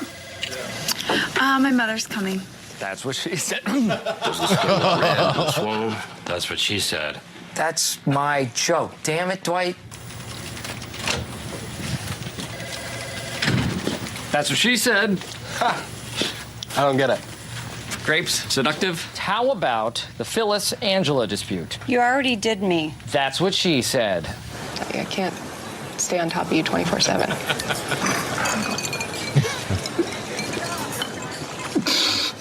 And the best way to start is to hit start. And up comes the toolbar. That's what she said. Hey, can you make that straighter? That's what she said. Did you plan that? Anyway. I forgot how funny The Office is. Yeah. Oh, it's absolutely, it's a crack up. I love it. So that is the inspiration for this week's topic at random. So let's do as we do every week and break that down. And we've actually started using a list generator to randomly decide the order in which we break down. Because we always get into fisticuffs over We here do, first. and typically the first person always gets the rough end of the deal. I feel like we've got the sillies out of the way in the first hour. Yep. Are you sure, Josh? Well, no, we've just Are you sure? no, we've got them out. Is an there hour any more in. 50 Cent hiding away back in there that you need to let out? Oh, bro. Do. No more rapping. That's the new. That's You're the least musical person that I know. as just was letting you know. demonstrated by his timing and phrasing just then. Have you been working on it? Seriously. No, that's not true. You're not the least. That's a harsh critique. I think you're not the least musical. Yeah, person. there's less Didn't hear musical, you but- coming up with anything, all right? Fucking. Have you mastered Cold the piano? swallow? I can't Have think you of- mastered the piano yet? Can't think of anyone. Are you still practicing the piano? Yeah, how's learning Russian going too, by the way? Yeah, actually pretty good. He's Russian to play the piano. I went over my Russian notes the other day, actually. Did you just? What'd you learn? Yes, I did. Give me a phrase. Privyet. Yeah. Niet. And restaurant. That's French, bro. Kalashnikov. Restaurant. Restaurant. Restaurant. What are you speaking? Russian? Oui. No, it's actually not. It's a pretty cool language to sort of dive into, actually. Yeah. I don't know love it. Russian. Awesome. Let's not go I can- on a digression. I would down I that. can. Let's not go. Oh, on my a- nose. Same story there, but I'll Let's- save it for another Let's- day. Exactly. Let's not go on another digression. Pull it out. That's what she That's said. what she said. Yes. Yeah, we got a little of a. Yeah. Oh, I mean, that deserves a clap. Well done. Well done. Wow, holy shit, you did take notes. Yeah, bro. Is that Russian notes or is that send it mate notes? All right. So to be fair, Josh, Privyet, Josh. Hi, I'm Josh. Well done. Do we need a translator? Is that Privyet. and he's written out Idiot. the Russian letters of the alphabet. Well Yeah. done. Yeah, bro. When were you moving on to lesson 2? Well, I can say. So, mama is mama. It's all pretty simple, eh? To be honest. Da is yes. Net. Yet? Niet. Yet is no. Niet. just Moscow. It's Moscow. I believe you're trying to say Moscow. Burger is burger. Burger. Are you just learning how to ask for Josh, a burger this in is- Moscow? Yeah. I actually- Horrendously boring. You asked, bro. You just went said there. I was boring. We and didn't you've ask for gone a into lesson. We asked You for an went there. update. You went there. Just boring. You went- You went Just there. Absolute. You went there, dull. bro. Dull. That's what she said. Dull. Boring. all right. Caleb, That's what's what she your said take? to I've you. got the first Come topic on, let's breakdown. go. Let's So go. Let's go. Cop this in your listener. In your loin regions. Sorry, man. All right. So that's what she said came from the sitcom The Office, which is something you binge watch I've binge watched the whole thing like twice. Are you drawing a long bow on this again? No, I think no, he no, no, is. no, no, no. I'm gonna make this relevant twice. All right. If you go to I feel like like the it's fourth already removed codswallop. topic, No. I'm going to make this relevant, all right? So it's a show you binge watch, right? Now I want to talk about a show that I'm binge watching at a moment, and I want to relate a "that's what she said" moment, not in the sexual innuendo, but what the heck, she actually said that sort of a thing. Like, that's what she said. Seriously, all right? Now, I'm watching at the moment a show called Alone, love that show. which is Great show. it's a great show. And our mate Couchy put me onto it because I'd never even heard of it. And basically, the whole aim of the game is you can win 500 grand if you're the last person left surviving on an island. I'm only in end of season 2, and so far both times they've been on Vancouver Island. So you're there by yourself. You have to film it yourself. You get training in how to film yourself. So it's not like Bear Grylls where there's a whole camera crew and like they're all sitting there sipping Grylls, champagne Bear and Grylls. he's trying to survive. Like, you actually have to survive by yourself. You can't access the other people that are on the island. There's 10 people. You get to pick 10 items from a list of 40. I think it was 40 in season 1. There's 50 in season 2. And so, there's basic survival items like tarps, axes, knives, flint, like cooking utensils, gill nets, all that sort of stuff. Then you also can pick some clothing items, and there's a list of what you can't take. So you can't take firearms, you can't take makeup, and You can take a bow. That's in the list. that's on the list of 40 you can pick for one of your 10 items. You can take bow and arrow. Recurve, yeah. Yeah. So there's plenty of things there that are handy leg ups to be able to survive, but you win by being the last person left. And it's called Alone because you are by yourself, filming yourself. Yeah. It's amazing though. Like you watch people from the beginning, and then you see their state of mind change. Yeah, 2 weeks. 2 in, weeks, man, yeah, that's the line, and that's when you can tell the people that are like you can roughly tell who's going to drop out pretty soon because they can't handle being by themselves. They haven't got enough. Like, you need to be able to motivate yourself without having someone there to survive. 100%. And there's something about the human brain that some people just can't do that. Yeah. Like you're dead in the water. The isolation is just too much for people. Yeah. They miss home too much. They just in their own head. And this is part of what I want to speak about to relate it back to That's What She Said, because I've sort of understood all the people that have left, they've left because they've been scared of bears, even though some of them have talked up a real big game. Like, those bears are going. Oh, yeah. Those First bears- season, second season, Second there was season. one dude that was just like, yeah, I'll bash him and this and that. And then, like, first day, he just crumbles. Yeah. Yeah, he's like, yeah, but if you're- E-perb, fucking get me out of here. Yeah. If you're telling everyone that you're going to crack a bear, then Yeah, but understanding a bear as well. Like, black bears typically don't attack people. Typically, that's not saying they never do. It's just understanding, their habits and things, and yeah, but that's what I was saying. Though, like, he clearly didn't have any knowledge about it, and he was definitely just not. scared of it, and then he covered being scared. And he was one of the biggest guys actually in that season. Yeah, he was ex-military bloke, and he talked a big game, and he was gone first day. He's like, stuff this, I'm not hanging around bears. And there's been a few people like that. A lot of people have made a bit of a fist of it, and then they've gone, this is boring. Like, I've set up camp, I've got a food source, I've got water. What am I doing here? And they've lost sight of the fact that there's 500 grand on the line, which is pretty life-changing for most people. They've just gone, well, I'm wasting my time. And Could you do it? So I want to do it. I'd love to do it. this is the thing, just quickly, is like when you have sort of 12 hours a day of, or say 16 hours a day of light, roughly, in Australia, but don't know what it's like on Vancouver Island, and you've set yourself up and there's no one else, solitary, man, it is a huge form of torture. That's why you got to think prisons. They have solitary confinement as a punishment.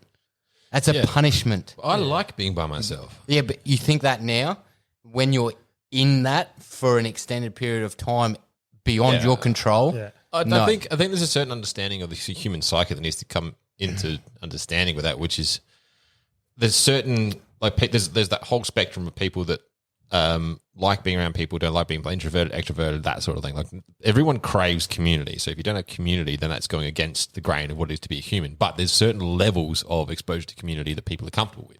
If you're high up on that spectrum of you are a extroverted person and you fill yourself up by being around people, you're fucked. There's no way that you could do it. Because unless you've got a super, super strong will and just like a concrete mindset and you can drive yourself to push through that. But that's like the biggest struggle. Whereas someone who's on the other end of that scale is more likely to succeed because they like being by themselves. Like they don't. Yeah, but you got to think of this. You're also without music. You're without any other human sounds, which in part to me thinks, like in my psyche, it sort of thinks that that is a form of communication. It's a form of sort of like being close to someone. If you're taking all that away and you're talking about, okay, there are two different types of people and one would thrive better, yeah, sure. But if you're taking every element away from them, are they actually going to be able to sustain this for a prolonged period of time? You can't say just because you're an introvert you'll be fine. No, that's not what I mean. Definitely not. Like I recharge by being by myself. I'm more of an introvert than an extrovert, 100%. And I actually find if I go away by myself and do something by myself, I recharge and I like that. I need that. If I'm around people all the time, how long though? I Because lose my mind. you also crave. Wow, you crave a female's touch, and one of your love language is touch from the opposite sex. So I think he's talking about. I don't know. I'm pretty good at touching myself as well. I don't know. When I think about you, no, but you got to think about this. You just said you'd do this, but you got to think about this. You're now without your missus for that time, and I know you a little bit, and I know that when you start to go a few weeks without getting a bit of sticky icky. You start to go a bit of. Let me put it to you like let's this. keep this highbrow. So that's him specifically, not people in general. Well, no, that's a part of being out there by being alone. Yeah, but how long have you gone when you've been away overseas without? No. So actually, the longest I had been by myself was, all right, here's one for you. I went to Kapuka. Oh, really? I got off the bus and I went. And a guy, one of the NCOs, ushered me to a bedroom with another fella. And then he pulled out the camera, and then he locked the door. Into our quarters. And we don't talk about it. And he left us there. And then he went off, and he left us there for 3 weeks. Oh, really? And I'm telling you, the first week, neither of us, like this guy, his name was... I can't remember what his name was, but Jim, for the purposes of this, he was quite older, and neither of us wanted to walk outside the lines to talk to someone to ask what's going on, or even where the hell the mess was. you went by yourself, right? though. So You're not by yourself. No. I know I'm not by myself. With But the let me doors finish locked? this. You're with Let me Jim finish in this. inverted commas. So we stayed in this split bedroom. So there's like one main room, and there's a sort of like a partition wall in the centre, and he took one side, I took the other, and we stayed there firstly for a week, didn't eat for an entire week, and then one of us ventured out. I think it was me actually. I ventured out because every time I was going to the toilet, I was walking past a vending machine. I was like, screw this. So we had some coins between us, and we went to the vending machine and we were getting food. Now, although there was two of us, we didn't talk to each other. We didn't really communicate apart from like, oh, there's a vending machine here, so let's go get food. Cool. And then we went back to our own areas. And then it was like 2 weeks and a bit, and someone finally had come to us. And at that stage, man, I had already, and there was a human being next door, I'd already started feeling the like exhaustion on me from not having human contact at that stage. And I was... 17, 16, So 17. I'm still baffled by this. Is that common practice? No. So at the end of 3 weeks, like we ended up going up in front of our future platoon commander, and he was like, "Where have you been?" We're like, "Oh, just in the lines." He's like, "What have you been doing for food?" And we're like, "We've been living off Gatorade and chips and shit." He's like, "What the fuck?" And he's like, "Yeah, it was like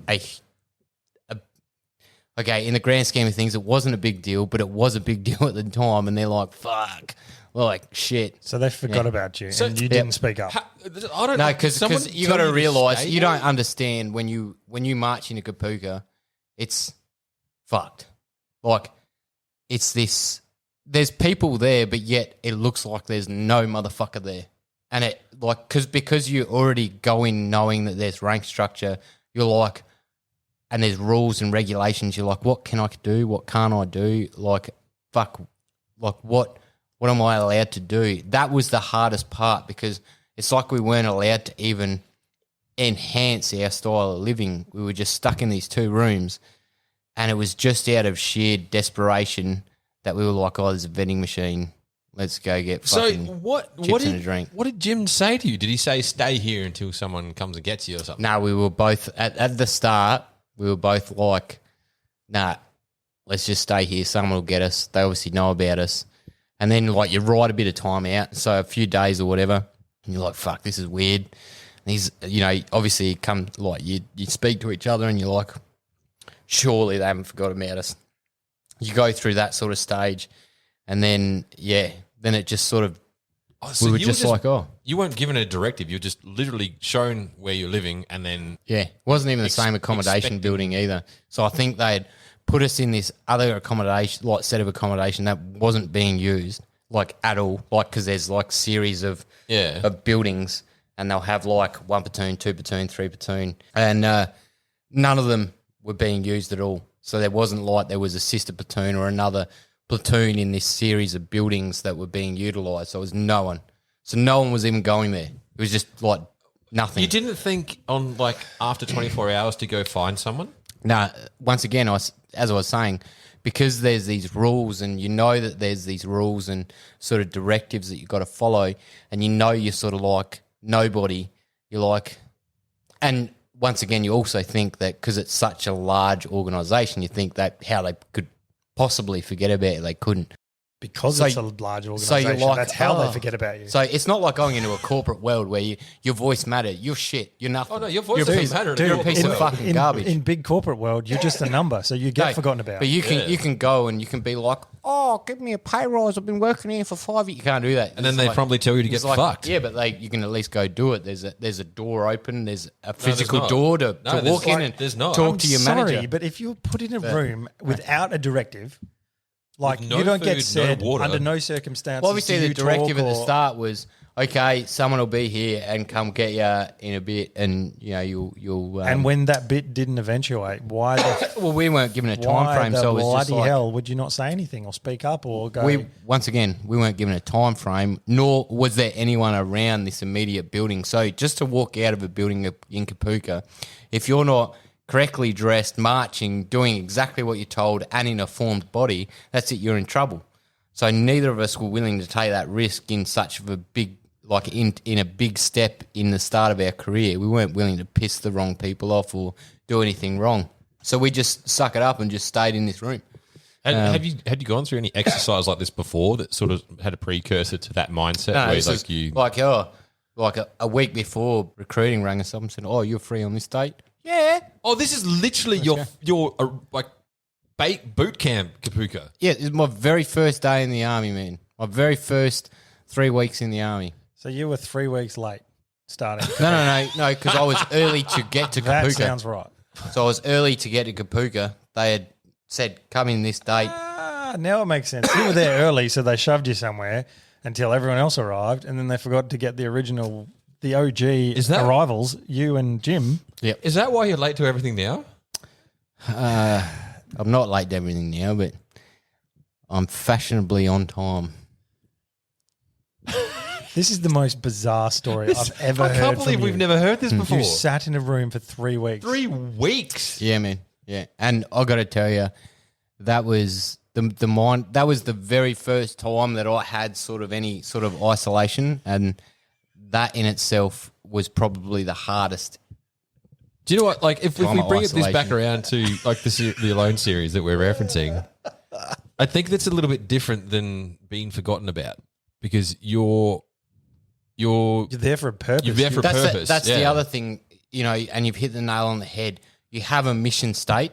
Yeah. Mission state is to win 500 Exactly. grand. So I can get past not having the touch of a lady friend for, Well, you for a period think of you time. can. You think Do you you know, can. if I, you- I want to do it just to see what I can do. If And- you and practice that's the enough, thing. though, if you practice enough with your left hand, it can feel like a lady. So As long as I can take some moisturizer for my left hand, No, I'm all good. that's not one of the 50 you're one of lines, those bro. calluses. You're screwed. All right. Well, hang then on. I'll kill a seal and use seal fucking Seal blubber. let me step back here. So you're yes, sitting you've got a down. mission statement. You can push through mentally with a mission statement beyond most points that other people can get to. The thing that you've got to do, and the thing that I was taught with isolation, is if you are captured or put into any sort of environment where you are alone, to pass the time, you obviously got to keep your head thinking. So in this sort of situation, in the series Alone, you build projects and things. Now, you and I were talking about this the other day. You have projects you can do outside when the weather's fine, and then projects you can do under your tarp when the weather's shit. Obviously, that's on top of firewood and food and water, or water and shelter and fire being your priorities. The second thing is when you are in the times of boredom, build your house in your head, your future house, your future dream house that you're working for that $500,000. Build that fucking house in your head. Keep your mind active is what you're saying. Now, Exactly, and build it down to the T. So in your head, break every stage right down to the point where you're laying every brick yourself. You know, putting the assuming you have mortar on bricks. it all yourself, or whatever you're building it with. You are literally just and when it's built, then go through and live in it in your head. Yeah, but you're keeping and then yourself refine like it. you're keeping your brain occupied, right? So Yeah. the whole thing with Castaway with having Wilson is the same thing. Exactly. So the key to not going insane and losing your mind with being alone is to create tasks for your brain to go through, and because if you don't use it, you lose it. Essentially, that's the way that it is. So you mentioned earlier that if when you're alone, you've got no music, you've got no women, you've got none of that. You got no women, but you can, when you're by yourself, you will come up with things and ways to entertain yourself and create things that you never thought you were able to. At this point, I got 2 points to make. All right. One is to address the keeping yourself busy. Two is to address the that's what she said component and bringing that back around. Yes. So the first thing, so the guy who had it made, right, and was making all these projects every day to keep himself busy, he got to the point where he's got a stove built, a raised stove. He's got a water dispenser, like a hands-free water dispenser built. Like he's living pretty well at this He's point. got hard walls on his. He's got a hard walls. He's got a nice bed. He's got like food source. He's got everything set up. Then he starts building a table and chairs. Then he starts building. He made a chess game, but it was like an NFL game and he made dice, where you, like these carved dice. You roll the dice and it sort of dictates what plays for each team. It's a single player thing. Then he made like a buoy rolled up on the beach, and then he did 10-pin bowling. So he had all these little projects, and he's like, this is all like keeping me busy, but what is the greater purpose? Why am I here? So he's still tapped out. So this is what I was saying before about there's the two sets and the two things that you're thinking about, and the other one is the mission statement, the end state, the mission. Oh, the goal. The mission is to earn 500 grand. He lost sight of that, and therefore his will to continue through the boredom True. failed. But My that's easy to favorite, do. my favorite just Definitely left. not saying it's hard. It's not saying it's an easy process. Like this is all, and every person is different. You're not. If we all did it, we're not all going to go in and come out at the same point. You both may far exceed me and keep going for months and months and months because simply I lose track of some things like mission statement or how to keep my mind occupied, or I just fail in the basic survival skills to carry out sustainable living. All right. Well, here's what I found to be the most bizarre reason for leaving. And it shows that people, because the aloneness of the whole thing, you have to deal with a lot of your own mental demons, right? So to bring this back to That's What She Said, in season 2, there's a lady in Alone who is ex-military, ex-police. Now she's more on the masculine side of That doesn't mean a much, woman, though. right? Yeah. It doesn't mean much, but she's pretty outdoorsy. She knows what she's doing, right? Now, she left pretty early on and she built her shelter. She'd sorted herself out, all good. And then there was a night she's laying in bed and there were bears outside her camp, a female and its cub, right? Now, these things were sniffing around right behind her head, basically, like at the top behind her head where she's sleeping. So the contestants get provided with some safety gear. They get air horns, they get like flares, spray, whatever. And the thing is, if a bear's near you, you're supposed to make yourself as big as possible and make a shit ton of noise, basically. So these bears were outside her camp and she was yelling at them a bit. And then she had enough.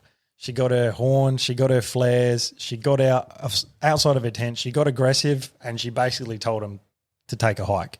She was yelling at them, right? She's got herself to a position where she's now safe. The bears ticked off. In the morning, she had a full breakdown.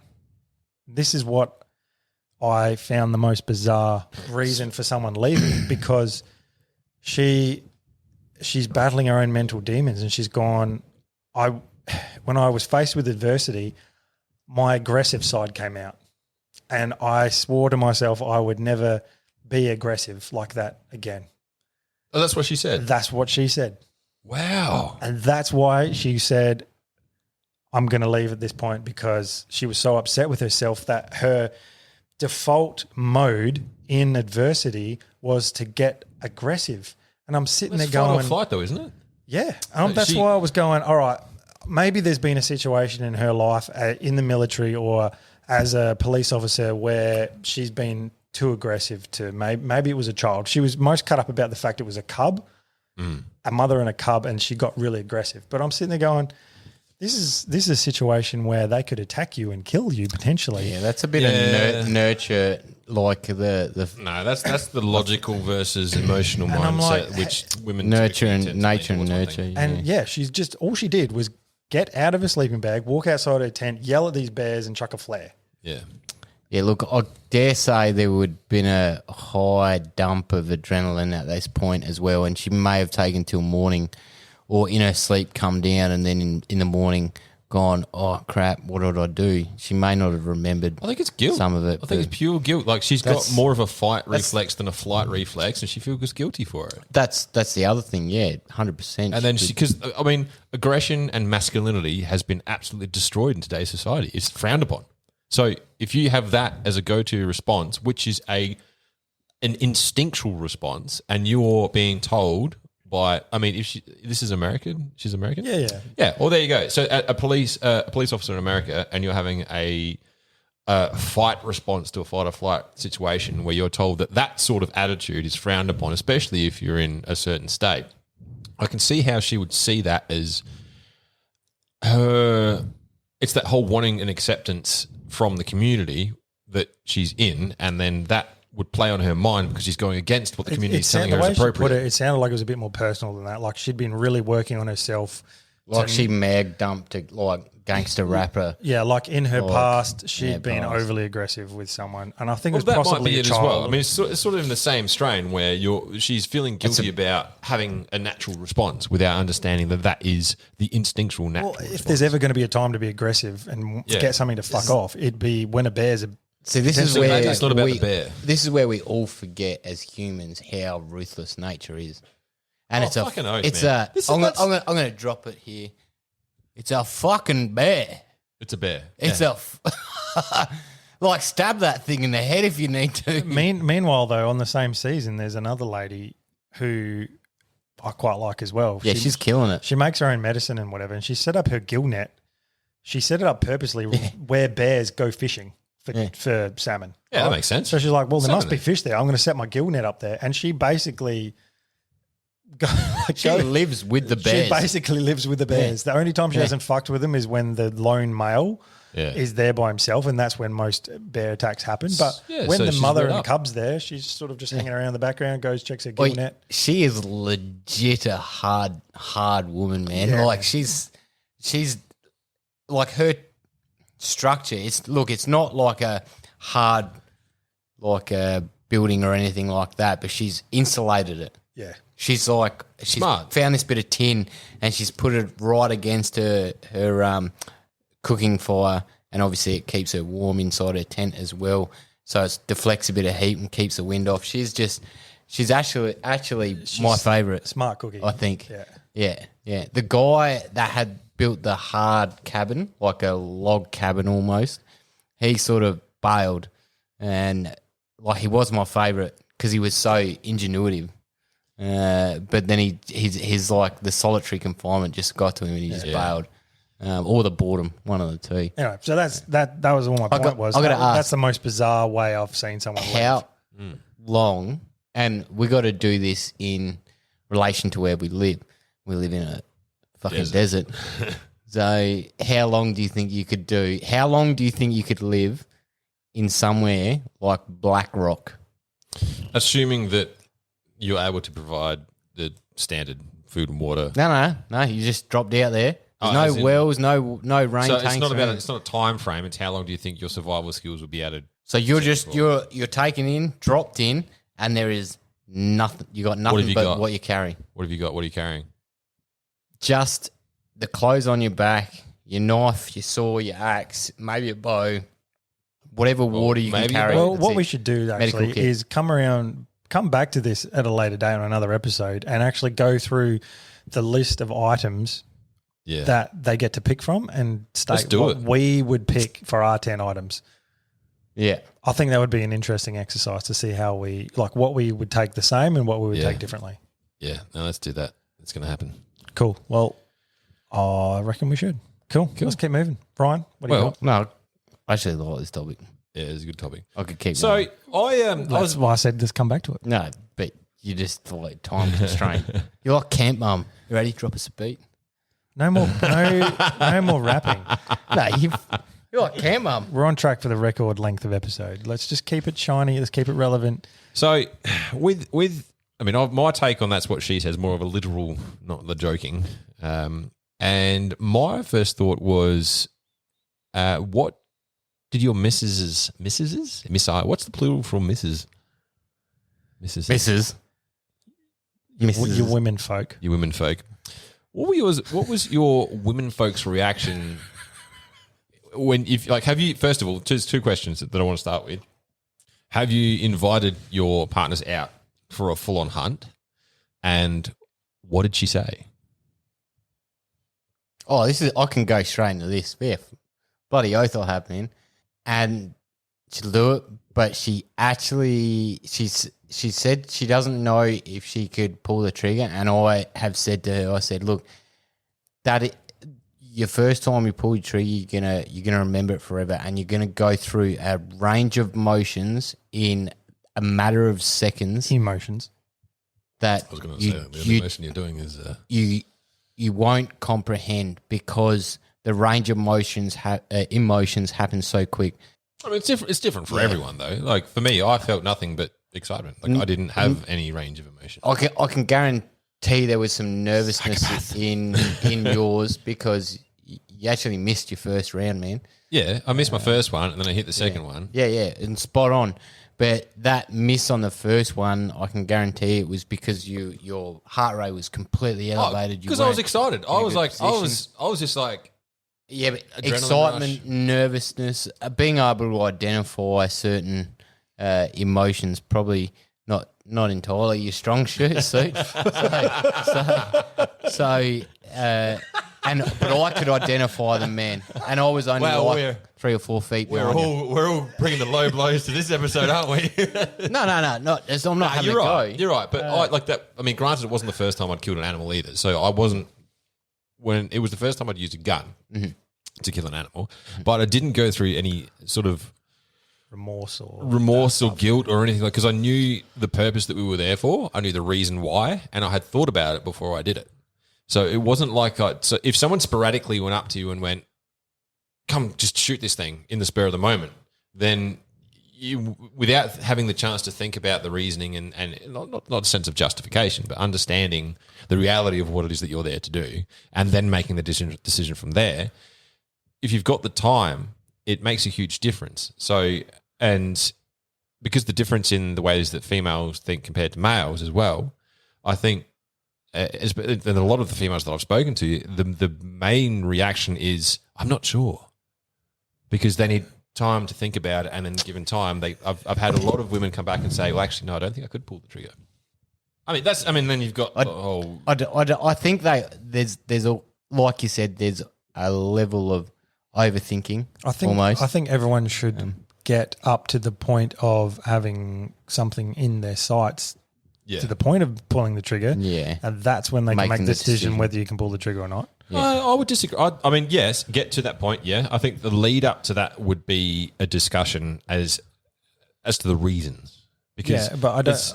Also, what I'm saying here is, don't say you can't do it unless you definitively, unless you've been to that point of pulling the trigger. 100%. This comes down to actually. So there's two reporters, UK reporters. One of them is Louis Theroux. The other one is a female. I can't remember her name. She drives me nuts though, because she's one-sided. This is amazing, man. So both of them got to the point where they were behind the trigger, and Louis Theroux, as a male, could not. Now, not saying that there's anything different between male and female, but the female reporter actually wanted to and kept wanting to pursue. What was it? Guinea fowl. And she had a guinea fowl in the sight, and something had happened, but she wanted to continue with the hunt, and for some reason, they either didn't find any or something like that. So, yeah. And it was quite, just in my mind, it was quite astonishing to see the difference between the two people. I mean, they were both people that had no experience in hunting. They weren't involved in that sort of life at all. Their friends weren't, their family weren't. And the one that I thought could have pulled the trigger didn't, and the one that did. So you're talking about Stacey Dooley? Stacey Dooley. Yeah. So I haven't seen that, but so she did pull the trigger. No. She killed so someone. I believe she ended up deciding to do it, and they ended up going out for a hunt, and they couldn't find any guinea fowl or something like that. So she didn't have the opportunity. But Okay. she wanted to. She was behind. But Louis wanted to as well. No. So Louis said he would try it, and he got up to the point where he's behind the trigger, like Caleb said, and said, "No, I can't do this." And it was of a crossbow. So he was. So he look, and I respect Louis Theroux as a journalist actually, because he comes across very neutral in a lot of things, and he will be like, "Oh, this is my opinion on this," but it's my opinion. But at the start, he's like just neutral.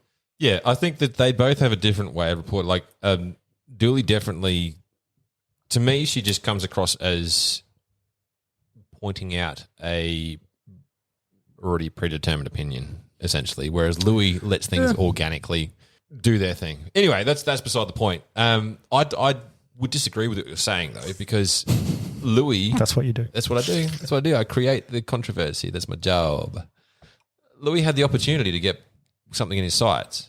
Dooley didn't. If she had something in her sights, she may have turned around and said She no. may have, because she was approaching it from a glass half full, whereas he was glass half empty. Yeah, I mean, your attitude, like there's your They attitude had different towards attitudes it, going into it, but you don't. No one knows until they're behind. But that's not to take away just anything from people that choose not to. That's not like it's personality. Hunting is definitely a personality trait. Is what you're trying to say. I think it's about understanding. I've listened to part some of being people a talk about this, personality. and I think Russell Brand was one of them. I think he talked about empathy. I think he thought because he was too empathetic that would prevent him from being able to kill an animal. And I mean, to answer your question, Ryan, about have I asked my partner to go hunting, she's been behind a rifle. She's quite happy to shoot, but to actually kill an animal, I don't think she could do, because she has such a high degree of empathy. So she will often be in tears at a emotionally charged commercial. Yeah. Like We- I shouldn't we- laugh at that. not, I'm sorry. not to the point where it's like high maintenance and oh my god, you're crying again. But she just has such. She's so empathetic. She feels for people so much, and that makes her a very caring and genuine and sweet person. See, I think it's people like that can be surprising because we have a mutual friend and his missus went out shotgun shooting the other week. And look, at the start, you know, she's willing to try anything, but at the start, That's not killing an animal, Josh. yeah, it's not killing, It's an, not animal, killing an animal. but That's all I'm talking firing about. a gun, you could see the rush that Yeah, but she that's- got, and that's I feel totally like different. that's right, completely you could different story. bridge a gap. That's just quite being easily. nervous about doing something you have Nah. never tried before, and then And just all the stigma around the firearms joy is on that of as well. actually trying it. And my missus was the same. She'd never fired a rifle, and she came from a family where they were like slightly ignorant about firearms, even though her mum turns out she used to go spotlighting with her ex-boyfriend back in the day. So she's been around them before, but from a safety point of view and a stigma point of view, they were sort of against guns. So she's come from behind the eight ball, I guess, to then starting to go out with me and realizing how much I was into it, to then being prepared to try it after seeing how I am with it. What rifle did she shoot? She shot air off on 22. So she hasn't shot centerfire yet. A little bit anticlimactic. No, that's No, but that she's is still the got she's still perfect got gun. a kick out of it, man, and that's where we all started. Oh, she enjoyed it. She fucking loved it. Yeah. Ah. So that's what I'm saying. Well, that's what I mean. If that's- she likes it there, I feel like that's bridging the nervous gap of shooting a gun Yeah, but we're talking about at an animal. actually going hunting and killing But an that's animal. what I Yeah, just there's said. there's different It's, stages. it's There's a- bridging a gap. Like if you haven't shot before and suddenly there's a gun in your hand, you're behind an animal. There's some All right. nervousness there. Take There's guns some- out of it. Take guns out of it. Knives. Could you stab something? Just like pressing a button to kill something else is or, essentially or exactly. If, what we're talking I about. think a knife's a different category. I think a bow. Look, you shoot a bow at a make target. it, make it go as in. You're missing clean the as point. Ryan just said. You have to press this button, and that button kills that animal over there. it's So not there's about there's how no you're doing blood. it. There's no blood. There's no nothing. If you press this button in front of you, it kills that animal over there. Could And you? what's the end state past that? The animal dies. That's it. So there's no taking the meat. There's no understanding of that. But that's what I was saying before. Is All right, that animal's sick. You have to kill it by pressing this button. Oh, easy. Fucking yeah, but people I don't. There's people that couldn't people do that. can't do that, which is I think you're right. It comes down to the empathy aspect, and I like everyone's different, right? Everyone's different, and if the people that can't do it or don't feel like they don't have it in them, that doesn't make them any less of a person or any less of a man or anything like no, that. definitely not. That's definitely not what we're saying here. But it's about understanding that people are so different. There's a billion different ways that you can be a human being, more, and finding out what you can and can't do is what I think one of the best things in life. You know, that's one of the reasons why I'm asking these questions is, for me, hunting, because I didn't know much about it at all until I was going to say got exposed with you guys, but that's definitely a joke that I'll be walking into. But until I got introduced to it with you guys, I didn't even know that it was an option that we had, and then I fell in love with it. But then I'm thinking, what if I was someone that couldn't do it? What if I? You probably wouldn't be sitting here talking on a mic. to us. That's right. I wouldn't be, and I'd probably have a whole different bunch of friends, and I couldn't be. Like I can't understand people that don't understand. The reason why I hunt, obviously, we spoke about this before, is to put meat in the freezer primarily. I would do that over trove hunting. So I can't understand someone who wouldn't get behind that as the reasoning, but that's cutting out all of the emotional and empathetic aspect to it. So I think, Yeah, but you still have empathy and emotion when you shoot an animal to this day. It's just more controlled. I think that it's concern for the suffering of the animal. No, it's That definitely controlled. it stems from empathy. It's definitely just a controlled emotion now. And you think- can control your emotions. Everyone has the ability to control their emotions. It's just whether you let me choose put to or it not. like this. I think the people that would choose not to, given a life or death situation, as in that was their only source of food, most people would probably end up pulling the trigger. Actually, this is just with the food thing. This is something that I was going to bring up with your topic, Caleb. In this Alone series, there's been a few guys that have bows. Why the hell wouldn't you have shot a bear? Because it takes more than one arrow to take down a bear. Nah, you could put a well-placed arrow. It's down. You might have to track it for a bit. It's down. Yeah, okay, you can't eat the whole meat, but you got the hide for warmth and you got some bait. Again, you're how close do you got to get with a bow? Bro, some of these bears are close. Yeah, but what have they got? A recurve? What's the poundage of the recurve? Recurve, still well-placed shot. I can't through remember. The heart. Season 1, there was only, I reckon, one guy or two guys. Season 1, there was one. Season guy, there's one, he was second last there, and he went out to find something. He couldn't come across anything he could fire a bow at. So he had no bears anywhere near him. So I wonder if this is where the producers are like, oh, you got a bow. We're going to put you in the least populated area with bears. It turns out that because the areas, the sites that they get are randomly selected. There's a lottery or something that they do, isn't it? So season 1, you didn't get to see any of the behind the scenes. Season 2, they elaborated a little bit, and there was 10 sites, and they each picked a fortune cookie with a number, and that's the site they got. And there's pros and cons to each site. So some might have readily available water, but food's hard, or shelter's hard. But then another site, there's a shit ton of food but no water. Like there's all pros and cons of each. Sorry to interrupt, Ron. No, you're right. No, well, to wrap up my interpretation. So my missus comes from her dad's a shooter, hunter, cowboy, fisherman. Like everything that we are about on this podcast is what he is. So she actually keeps asking me to go hunting, go shooting. So I think we should tee that up. We'll take the missus. Look, I agree, man. If you want to get the girls out when we go to Vic, do a big Vic trip, quite a few days, and see what the girls are made of. Yeah, I think we should. Like, don't all have to shoot something. I hope they know that it's going to be understanding. fucking hard going. Yeah. Yeah. Mate, I seen Caleb sweat, man. Caleb sweats That getting dude up off the doesn't couch. have pause. I don't stink though. I do. Bro, I've seen you sweat out there and I've sweated profusely, but I don't smell. oh, you've been in the hurt locker. That first time we went to our little honey hole. I agree. Oh, God. But I didn't smell. You hurt. Yeah, but you hurt. Are we and you gonna were sweating, tailor you fucking hated it, but you didn't smell. See, I feel like if we tailor made the hunt for the girls a little bit and like went coastal, so they had a bit of No beach. fucking and way, then man. We're hunting the way we hunt, so they can experience It's not an island holiday. This is a hunting trip. So they either do it our Look, way. we're or all they going to don't come. like a bit of a fish while we Do hunt it our anyway. way. No, or they you just don't want to have come. a fucking swim so you don't stink because you got your missus next to you. They come. I'll have a pommy wash every night. No, bro. they come for the real article or they don't come at all. That's right. They got to experience it, bro. Really? Yes. Fucking oath, man. Would your missus do that? I don't know. Long Oh, pause. she's not here, so we can't ask her. Oh, Let's do this. We're going to tee it up. let's get the girls on the show. Yeah, fucking oath. Get the girls on the show.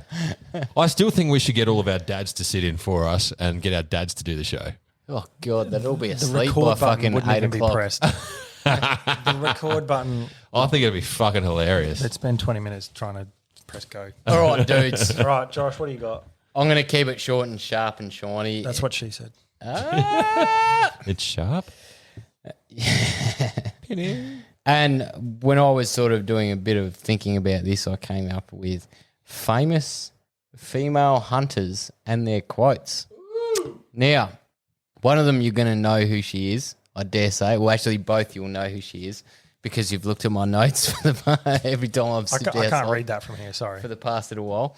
But the first one Sorry, is... have you typed something? Yeah, man. I've No, done you a fair copied bit. and pasted Windows 95, hello. Done a fair bit from That's a National Women's printout. History Museum. No, hang on. Did you Yes. type that? No, it's at the top, literally. Yeah, that's what I was National gonna say. Women's History Museum. Don't give him credit where he's not No, due. I have certainly wrote some notes. Couple of hand Anyway, He's printed a website out. By the way, I'll be very impressed if you did write 5 pages on. oh fuck no. Anyway, the first one is actually a lady by the name of Annie Oakley. So, hang on. Who is Annie Oakley, and is she okay? Annie, you're okay. Are you okay? Are you okay? Annie? Oh, it's our first sing-along! Oh, good God. Fuck, we just docked. Fucking oath, we did. It was a 3-way dock. It was good. So essentially, Annie Oakley basically is a famous markswoman. She was pretty much known for her trick shooting. One of them was splitting a playing card in half, and we've all seen that. Hang on, like you get the card and you flip it on its edge. So actually, her husband was actually Franklin E. Butler, right? And he actually challenged her to a competition sometime in 1876, and she went along and took up the challenge, where she actually outshot him and won the challenge. And he ended up becoming her assistant, right? No shit. I remember this. So now. this That is awesome. This is back in the day where people would put things in their mouth and have their the star of the show shoot targets out of their mouths, like cigarettes or sticks or playing I wonder cards how many and things times like that this. fucked up and people just like. Yeah, I lost actually their was thinking the jaw. same thing actually when I was researching Annie. I'm like, is that safe? Annie is not okay. No, Annie, you're not okay. But You're not okay, Annie. essentially she did well, and she shot 25 shots, so all 25 targets, and Frank, her husband, missed one. So she's basically travelled the states and the country and abroad, and she's ended up becoming the main star of this shooting event. So she's travelled with various circuses and things like that, and at the end of the day she ended up travelling with Buffalo Bill's Wild West show, right, in which she became the famous person she is today. Most shooters, especially in the States, not so much here, but most people would know who Annie Oakley is. So, Anyway. so does her fame come from being with Buffalo Bill? Because Buffalo Bill was massive. Look, I think her fame started when she outshot Frank, and they ended up traveling, and she ended up was his assistant for a while, and in which a partner of Frank's was sick during an event, and she took his place, and she ended up becoming the star of the show because she was a female, mainly dominated in a male industry. Yeah, back then. Yeah, So she was just naturally a good shot. Well, definitely. So she actually ended up getting the nickname Little Sure Shot from Lakota CI leader who defended General Custer at the Battle of Little Bighorn. Obviously, this is not our history. This is the United States history. But he named her Little Sure Shot when she was performing in Minnesota. Anyway, she's pretty much stolen the role and become quite famous and a star. And there was a bit of a controversy a couple years later when someone mistook her identity and stole a dude's pair of trousers, and sold it for drugs. And so she's this famous star, and someone's pretty much taken her name. She wasn't even in the state at this time. She's taken her name and stolen a guy's pair of pants and sold them for drugs, and then defamed Annie. So hang on. I'm still having. So you're saying that there was another woman who claimed to be Annie who stole pants off of a dude. Yeah. So during her fame, so she'd obviously reached her peak in fame at this stage, and someone's stolen her name and ended up stealing some pants. Were they high pants? I have no idea, bro. Anyway, so this woman got caught, and then it was everyone thought that actual Annie was a criminal. Yeah, was a criminal. As a pants thief. So that defamed her at this stage. Anyway, she ended up found not guilty and acquitted of charges, and she ended up suing all the newspapers. So there was 55 newspapers that had put out a press statement about Annie Oakley stealing these pants and selling for drugs, and she sued them, and she won 54 out of the 55 cases. Anyway, you reckon that would happen today? Yes. As in, you could win those cases? Yes, because you got to think back then. This is setting precedents in law. I think it'd be much harder to be an imposter of someone else. That's true. I don't know. Like, I could steal someone's pants and claim to be if you're a doppelganger, you might get away with it for a bit, but like if you're pretending to be Ed Sheeran, you're going to get caught out pretty. You could pass as Ed Sheeran. Especially when he just had a concert in such a somewhere, like in America, and you're pretending to be Ed Sheeran in Australia. Like, how did he get here in 2 seconds? You're probably right in stealing someone that's famous, like their identity. But if you're stealing like your neighbour's identity that no one knows what they look like, yeah, sure. Like, it's probably more common than what we think, actually. Of course, but a famous person would be a lot harder these days because definitely. we have the internet. No, I think, Definitely. No, I was more referencing, could you sell pants for drugs? Because I have a lot of pants. Definitely not. Oh, my God. Your Kmart jeans, Ryan. So he's like, yes, I'm a millionaire. I'll be rolling in the... I would like one marijuana. It's not Kmart, it's Country Tajay. Anyway. By the Anyway, way, it's more expensive. I'll skip right now the rest of it and go to a famous quote, which actually I like. And in our current climate in the hunting community, women are starting to be more involved in hunting and shooting and become more prominent. Yeah, definitely more prominent. Anyway, her famous quote is, "When a man hits a target, they call him a marksman. When I hit a target, they call it a trick. I never did like that." It's a fair point. And you got to think back then. This is like early 1900s.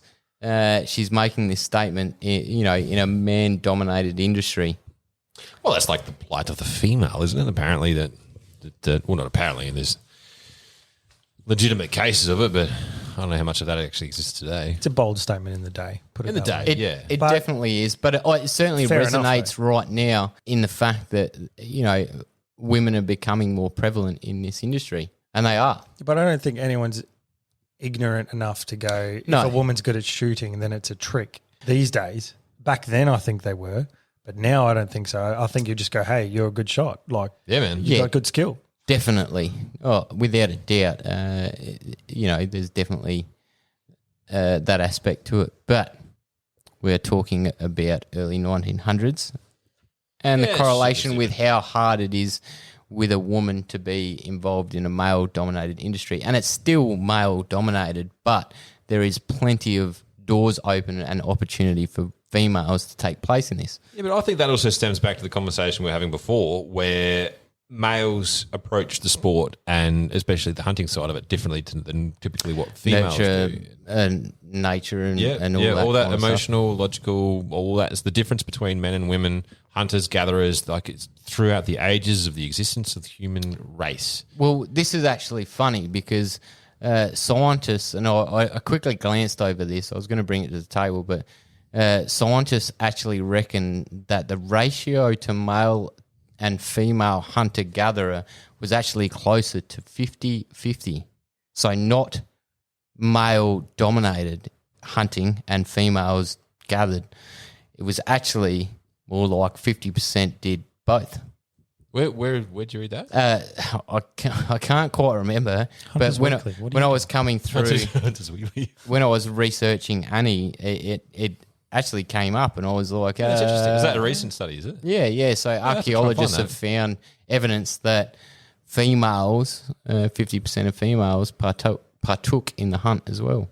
Yeah, no, that's interesting because it's always been a just given, not a given, yeah. It's been common understanding that the men, because men are built for it, women aren't typically. Well, that's that. Well, you think that, but then you look at the Amazon tribes where women were pretty outstanding at drawing a bow.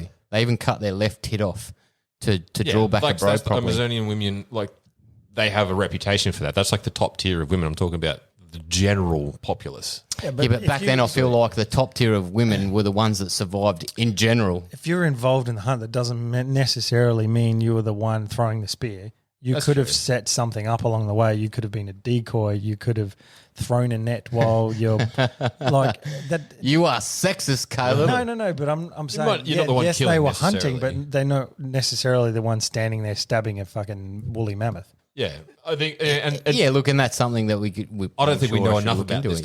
We don't know. It's very intriguing, though. All it was is I glanced over a couple of websites that said basically, they think it was more like closer to 50% female. I'm intrigued as to how they would know that. Like what? Yeah, I don't know, and I did not keep reading to understand it, to be perfectly honest. Yeah. I Yeah, sort yeah. of had my goal in what I was going to research, and that was it. Where'd you see it in? What? If you look up online, if you just type, I don't know, anything along those lines, it'll come up. Yeah, I'll have to have a look. Yeah, it's quite current. I think that it's only quite a new paper or something like that. Anyway, Who's next? The next person that I thought of a famous, and she has two famous quotes that I couldn't decide on which was better. And this is someone that you probably will know, and that is Kendall Jones. And Caleb, I'm sure you know Kendall Jones because you're a deviant.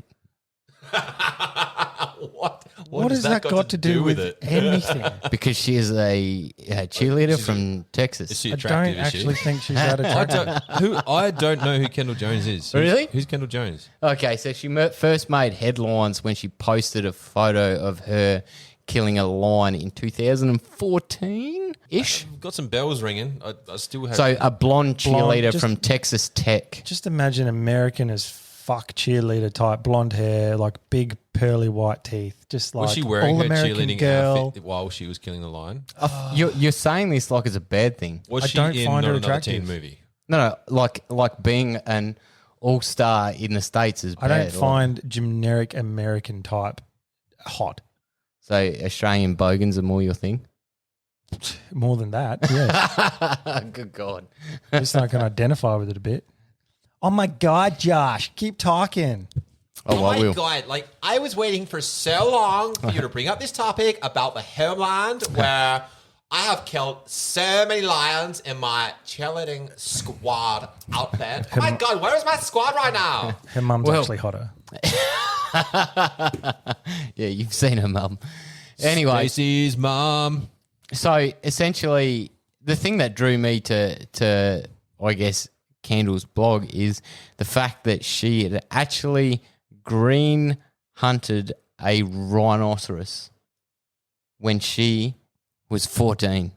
She what? Green hunted. Yeah, so trank dart a rhino at 14. I haven't So- never heard that term before. Green hunting. Does that mean tranquilizing? Yeah, yeah. You're So not killing them. So it basically means, and what they do is they set up the photo to make it look like they've shot him. So they put a little bit of flake blood where the dart went in, and they obviously got her posing with a proper rifle, not a trank, and they make it appear as though she's shot or people have shot a rhino, but they don't actually shoot it. They just trank it. And to be honest, what they do when the rhino's under anesthesia is they take blood samples and things like that and check the health of the rhino. And a part of this is paid for simply by the hunter shooting the rhino. It's the same thing when we roofie Josh and then we do things to him and pose and take photos. And Yeah, then- but then he- those photos go straight to the website. Like, Exactly. I know, we don't this- post them to the media. Like www.joshlovescock.com. But Yes. have a good look. Yes. Anyway, fuck yous. Fuck yous. So Well, what's her quote? I'm going to tell her two quotes. The first one is, responsible hunting leads to more wildlife, not less. And I thought that was very wise, to be honest. Because, Go again. Responsible hunting leads to more wildlife, not less. yep. Do you know what? Can we go back to the tranquilizer thing for a minute? No. Because that is a great way. I feel like you're bored, Caleb. Fuck I'm just you. sweating a lot in this room because the air conditioner's not on. I'm actually very uncomfortable. the whole because that whole concept, I've never even considered that as a concept before. You get the hunting experience, you get the experience of shooting an animal, Yep. but it's non-lethal. Yep. That is Yep. And that is the this best is- thing I've heard this is year. actually one thing about the rhinos. Let me flick to my fucking page. Your notes. If I can find it. Nope, you get that in just Joshin. Sorry. No, I'm just sorry to go back to that. I'm actually astounded that that's not a thing. That's Yeah, man. is it like super common? Yeah, well, they do it for not. They're not endangered anymore, but they do it for species that they're obviously trying to control the population. Yeah, if you're trying to control the population growth of a species, then you want to kill it. But if you're just out for a hunt, you can still get that same experience, but without it being lethal. For me, like killing an animal, the reason why you're doing it is to eat it. Yeah, But if you're going to shoot something and just trank it and then it just wakes up like a half an hour later being like, oh, I'm pretty fucking high right now. I kind of feel like you just wouldn't shoot it. I think it's a stalking game. So if you were doing something like spotlighting or if you were doing something else that's not a hard form of hunting, then probably not I wouldn't consider that ideal. To just trank something. You'd want to take the meat and put in the effort. But if you're doing like the hard yards where just getting to the animal is the reward and then being able to take a shot and then you can feel that animal, get the photo, and then it wakes up later and it's all good to go, no worries. Like that. Well, I guess that's going to sustainable. tickle your fancy if you're a trophy hunter, yet you want to that's be right. a conservationist. If you're happy with just photos, which, I mean, like I said, I'm not. I don't need to have a stupid amount of things hanging off my wall. I would be very happy with just tranking something, getting a photo with it. Yep, no worries. I got within, I don't know what the range is on a trank dart. Yeah, I feel like a rhinos. I've never hunted rhino, but I like, feel like it's not that hard. If you need to, if you need to get within, say, 20 meters of something to trank it, like it's the same as bow hunting, right? So Yeah, you've got to get closer. So it's the art form of hunting. Yeah, so I get if you. you get within 20 meters of a bobcat or something crazy like that, and you got it and you got the photo, you're like, fuck yeah, that is evidence of me being such a good hunter that I can get within 20 meters of this thing and it doesn't even fucking know I'm there. Like, yeah, that is like hunting. And I get that. And look, the photo that she's most famous for is actually the lion that she posed with, and she shot that with a bow out of a tree. Wow. So, you know, like the lion was in a tree. Hang on. So I thought you meant she was in a tree stand. So No, the lion was in a tree. The lion was in a tree and she stalked up to this lion. And when she approached in the video, this lion's going off its fucking head, bruh. Male or female? It's head. Well, it's a lion, so it's a male. Oh, sorry. I don't know. Lioness, lion. I don't know if you made the distinction. Yeah, no, it was a lion. And look, she ended up getting so much backlash about that. She got death threats and like she was basically asked to leave Texas Tech University where she was cheerleading. Texas? And it destroyed her life for a long time.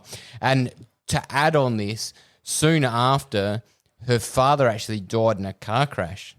So she's dealing with these death threats and everything, and then boom, her dad dies in a car crash, and she's now retired from cheerleading, and she's taken on the family ranch, which is, you know, she's certainly, and you can tell by the video, she's certainly been affected by one, her dad dying, but two, the media that had just hounded her for this photo for the lion. Dude, if I ever got that way, the first thing I would, like, if I was experiencing that, the first thing I would do is just delete all social media. To be honest, she's actually quite difficult to find any information on unless it's her page on YouTube. Yep. Yep. That'd be the thing. Man. Very, very difficult. Like everything's just been cut off. The way I said, there's two different worlds. There's the real world and then there's like the digital world. If you just unplug from the digital world, like your problems are immediately halved. Like literally, your problems are immediately halved. Caleb's problems are halved right now because he's pissed. I've got podcast fatigue. Can we move on? All right, this, ladies and gentlemen, is the news segment. Can I get a drum roll, please, Mr. Caleb? If you must, I will. Drum roll, please. I don't even. There you go. Oh, that is. That's all we have for a drum roll. Is that all we have for a drum roll? That's the elevator music. Get off the fucking it soundboard. says crickets. It was crickets. That's the test to make sure you don't touch the board.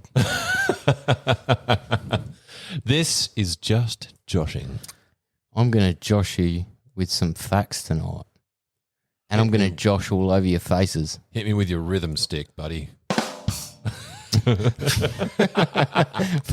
You've gone real quiet real quick. Oh, I've had enough. We need to wrap it up. We've been fucking waffling. I think we've just saved up fucking 3 months worth of No, I feel like it's podcasting. There's things that you just don't know. Shit, man. All right, what do you got? Just All right, joshing. this is your new segment. Can you please make it good? All right. No, I can't, but yes, I will try. Be better. So the first one I have is, do barramundi, one of our iconic fish here in Australia, are they found in Southeast Asia to the coast of India and Sri Lanka? Is that a question or Yes, is that? that's a question. All right, I can we just said, pose it in the are form they of, found? am I just joshing or not? This is you read out 3 things and we pick the one that's true. Is it a true or false? This is true or false? I think that is true. False. Oh, one of you got it right. Duh. So that's actually true. Yay, 1 point for me. I was playing the odds. I'm winning. I feel like you just need to go take a fucking nap, Do you want some you Coke? big girl. I am actually tired. Really? Yes. Have some more wine, you scared. No. Oh, I just want a water. Just got a dry Just mouth. come on. Keep it snappy. All right, the next one. Unintended. So, is a common name for barramundi a cock-up? No, that's false. That's false. Incorrect. That's fucking true. A cock up. Some of the other names include Asian sea bass, giant perch, palmer, becket, and narfish. And cock up. And cock-up. Cool. Say it one more time, please. Ooh. Cock-up. Cock up. I thought you'd like that.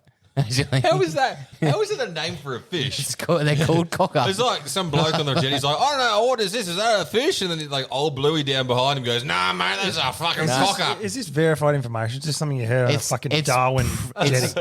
It's probably called a Caleb cock-up, sitting there mate. going, Fucking I'm too caught it. tired to give a fuck. Just call it a cock-up. I didn't mean to catch him. It was a cock up.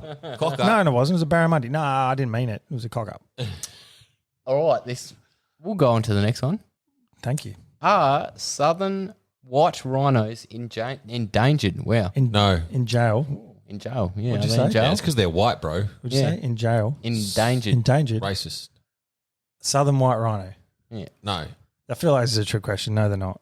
No, they aren't. Actually, there are 19,000 to 21,000, an estimate. White rhino 19,000 to population. 21,000? 19 to 21. Okay. Yeah. Between 19 and 21. In the natural environment. Yep. In Africa. Yep. In the natural environment. Yep. Wow. Because that was a whole thing, wasn't it? That white rhinos endangered from all the poachers. Yep. I remember in the 90s that was big. That was And a thing. it's still believed to this day. I mean, you talk to people that aren't into shooting, they still think rhinos are endangered. And there was ads that they poured stacks of money into TV ads for that. I remember watching them like, you got to give money now to save the African rhinos and Yep. And what's that like sponsor an African kid? What was that the ads used to be on all the time when we were a kid? Nah, yeah, that was like when you were a kid, you sponsored a It's African child. Boo, or something, whatever his name was. Boo. Oh, I need air conditioning. I'm so sweaty. Really? No, I think you just need a sack tap. You've got many layers. You just feel like, oh, I've come here, I've done my thing, I'm going to go to bed now. Stop listening. I'm tired and sweaty. It's not a good combo. All right. Let's keep it moving. Let's keep joshing. You got Just any more? joshing. You joshing You us on done? anything else? That's my 3 for the day. Sick. Done. Cool. Moving on. Ryan, let's move on to ND! ND. Negligent discharge. I think Caleb's had enough. I fucking had enough. Why? Because he's a pussy. Because I'm tired and hot and sweaty and it's late. And he needs to go to bed and he's so tired. Well, the ND it's actually a group. Is it group ND? I don't know. I mean, You're presenting it. long story short, for those who were online at a specific time last week, we made a attempt Live. to do a live feed, Yeah. and it was a royal clusterfuck. I mean, The content was good. Like we did. It was actually quite fucking hilarious. the But content was good. there was one critical error that was made, and that was the quality of video feed was not done via Wi-Fi, which means for those who are tech savvy, it means it's just a whole bunch of blur. Yeah. So we thought we were being funny and just taking strides in our attempt to expand the Ascendant Mate name. Little did we know we were fucking up. Yep. Well, that was a good lesson to learn anyway. We should have had the Yeah. Wi-Fi on. So for those playing at home that would like to stream live on the Instas, connect via Wi-Fi because apparently the speed's better.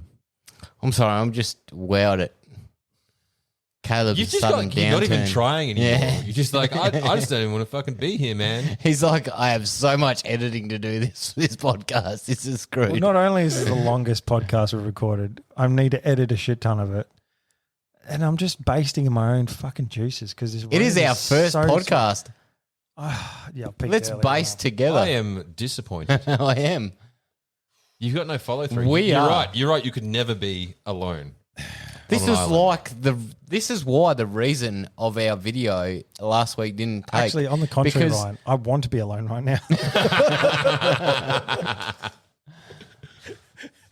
This is your fault. Why is it my fault? The video was your fault. We could have used your phone, which automatically connected to the Wi-Fi. How long have you been sitting on that one? Yeah. All night you long. only know this because I admitted Oh, it no. to you. You only know this because I shared it. Oh, no. So what you're saying is Camp Mum should just stick to what he wants and make everyone else do what I want. Isn't that what you do anyway? Clearly not. I feel like Otherwise you're we just would have going had to Wi-Fi edit this last week. video or this podcast and you're going to sound like a champ. No, through the magic of editing, I'll make you smound. I'll smound. I'll make you smell. I'll make you sound. Make you sound. Good, Thank you. I am actually relying on that this week. mate. You'll be pleasantly surprised. Don't worry. Well, I think Hopefully it's not anything to do with the thing that's in your pants size. And I have no idea what I'm saying. Let's go. Why are you trying to somehow reference his penis in It's there with so a dick joke that just yeah. failed? Yeah, miserably. Wow, that was the worst attempt yet. He's just like, And again, I'm quite secure. Right, so who am I? there's just water off a duck's back again. It's that whole like, do you want to go to the pants party? There's a, It's part of my pants, yeah. Are you saying Prick, I think you killed a guy. You should probably lay low for a while. All right. Anyway, am I safe to say it's time to wrap It this is up? time to wrap this up, my friend. I mean, you're draining the energy out of both of us. Yeah. So Yeah. That's- I can't think because of your issue. That's a fair call. This is our first podcast. ladies and gentlemen, thank you very much for sticking through this far. We appreciate you giving up 2 hours, 25 minutes, and 22 seconds. You are legends. Well, won't be because I'll edit some That's stuff right. out. But He'll anyway, cut out what me and Josh say and leave only in him. yep. So I hope you enjoyed this 1 hour and 5 minute podcast. Anyway. We are Send a Mate Podcast. Thank you very much. Welcome back to season 4. Next week's going to be fucking better. Thanks for listening. We've got a special guest next week, and there'll be a lot of That's What She Said because we have a female guest on. You! Teaser. Ooh, look out. Ooh. Okay, stop touching yourself. All right, catch you doing dudettes. Catch her.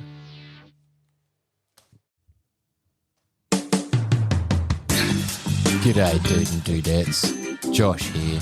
Do you find it hard to keep your long, hard barrels free from gun STDs? Maybe you need a clean out of your bore. If this is you, jump on over to highcaliber.com.au and use the promo code SENDITMATE to receive a 10% discount on all your gun cleaning needs. And remember, it's sexy to support Australian-made products. Everyone here at Send It Mate uses High Caliber, and we can promise you that it'll keep your firearms free from those pesky gun STDs.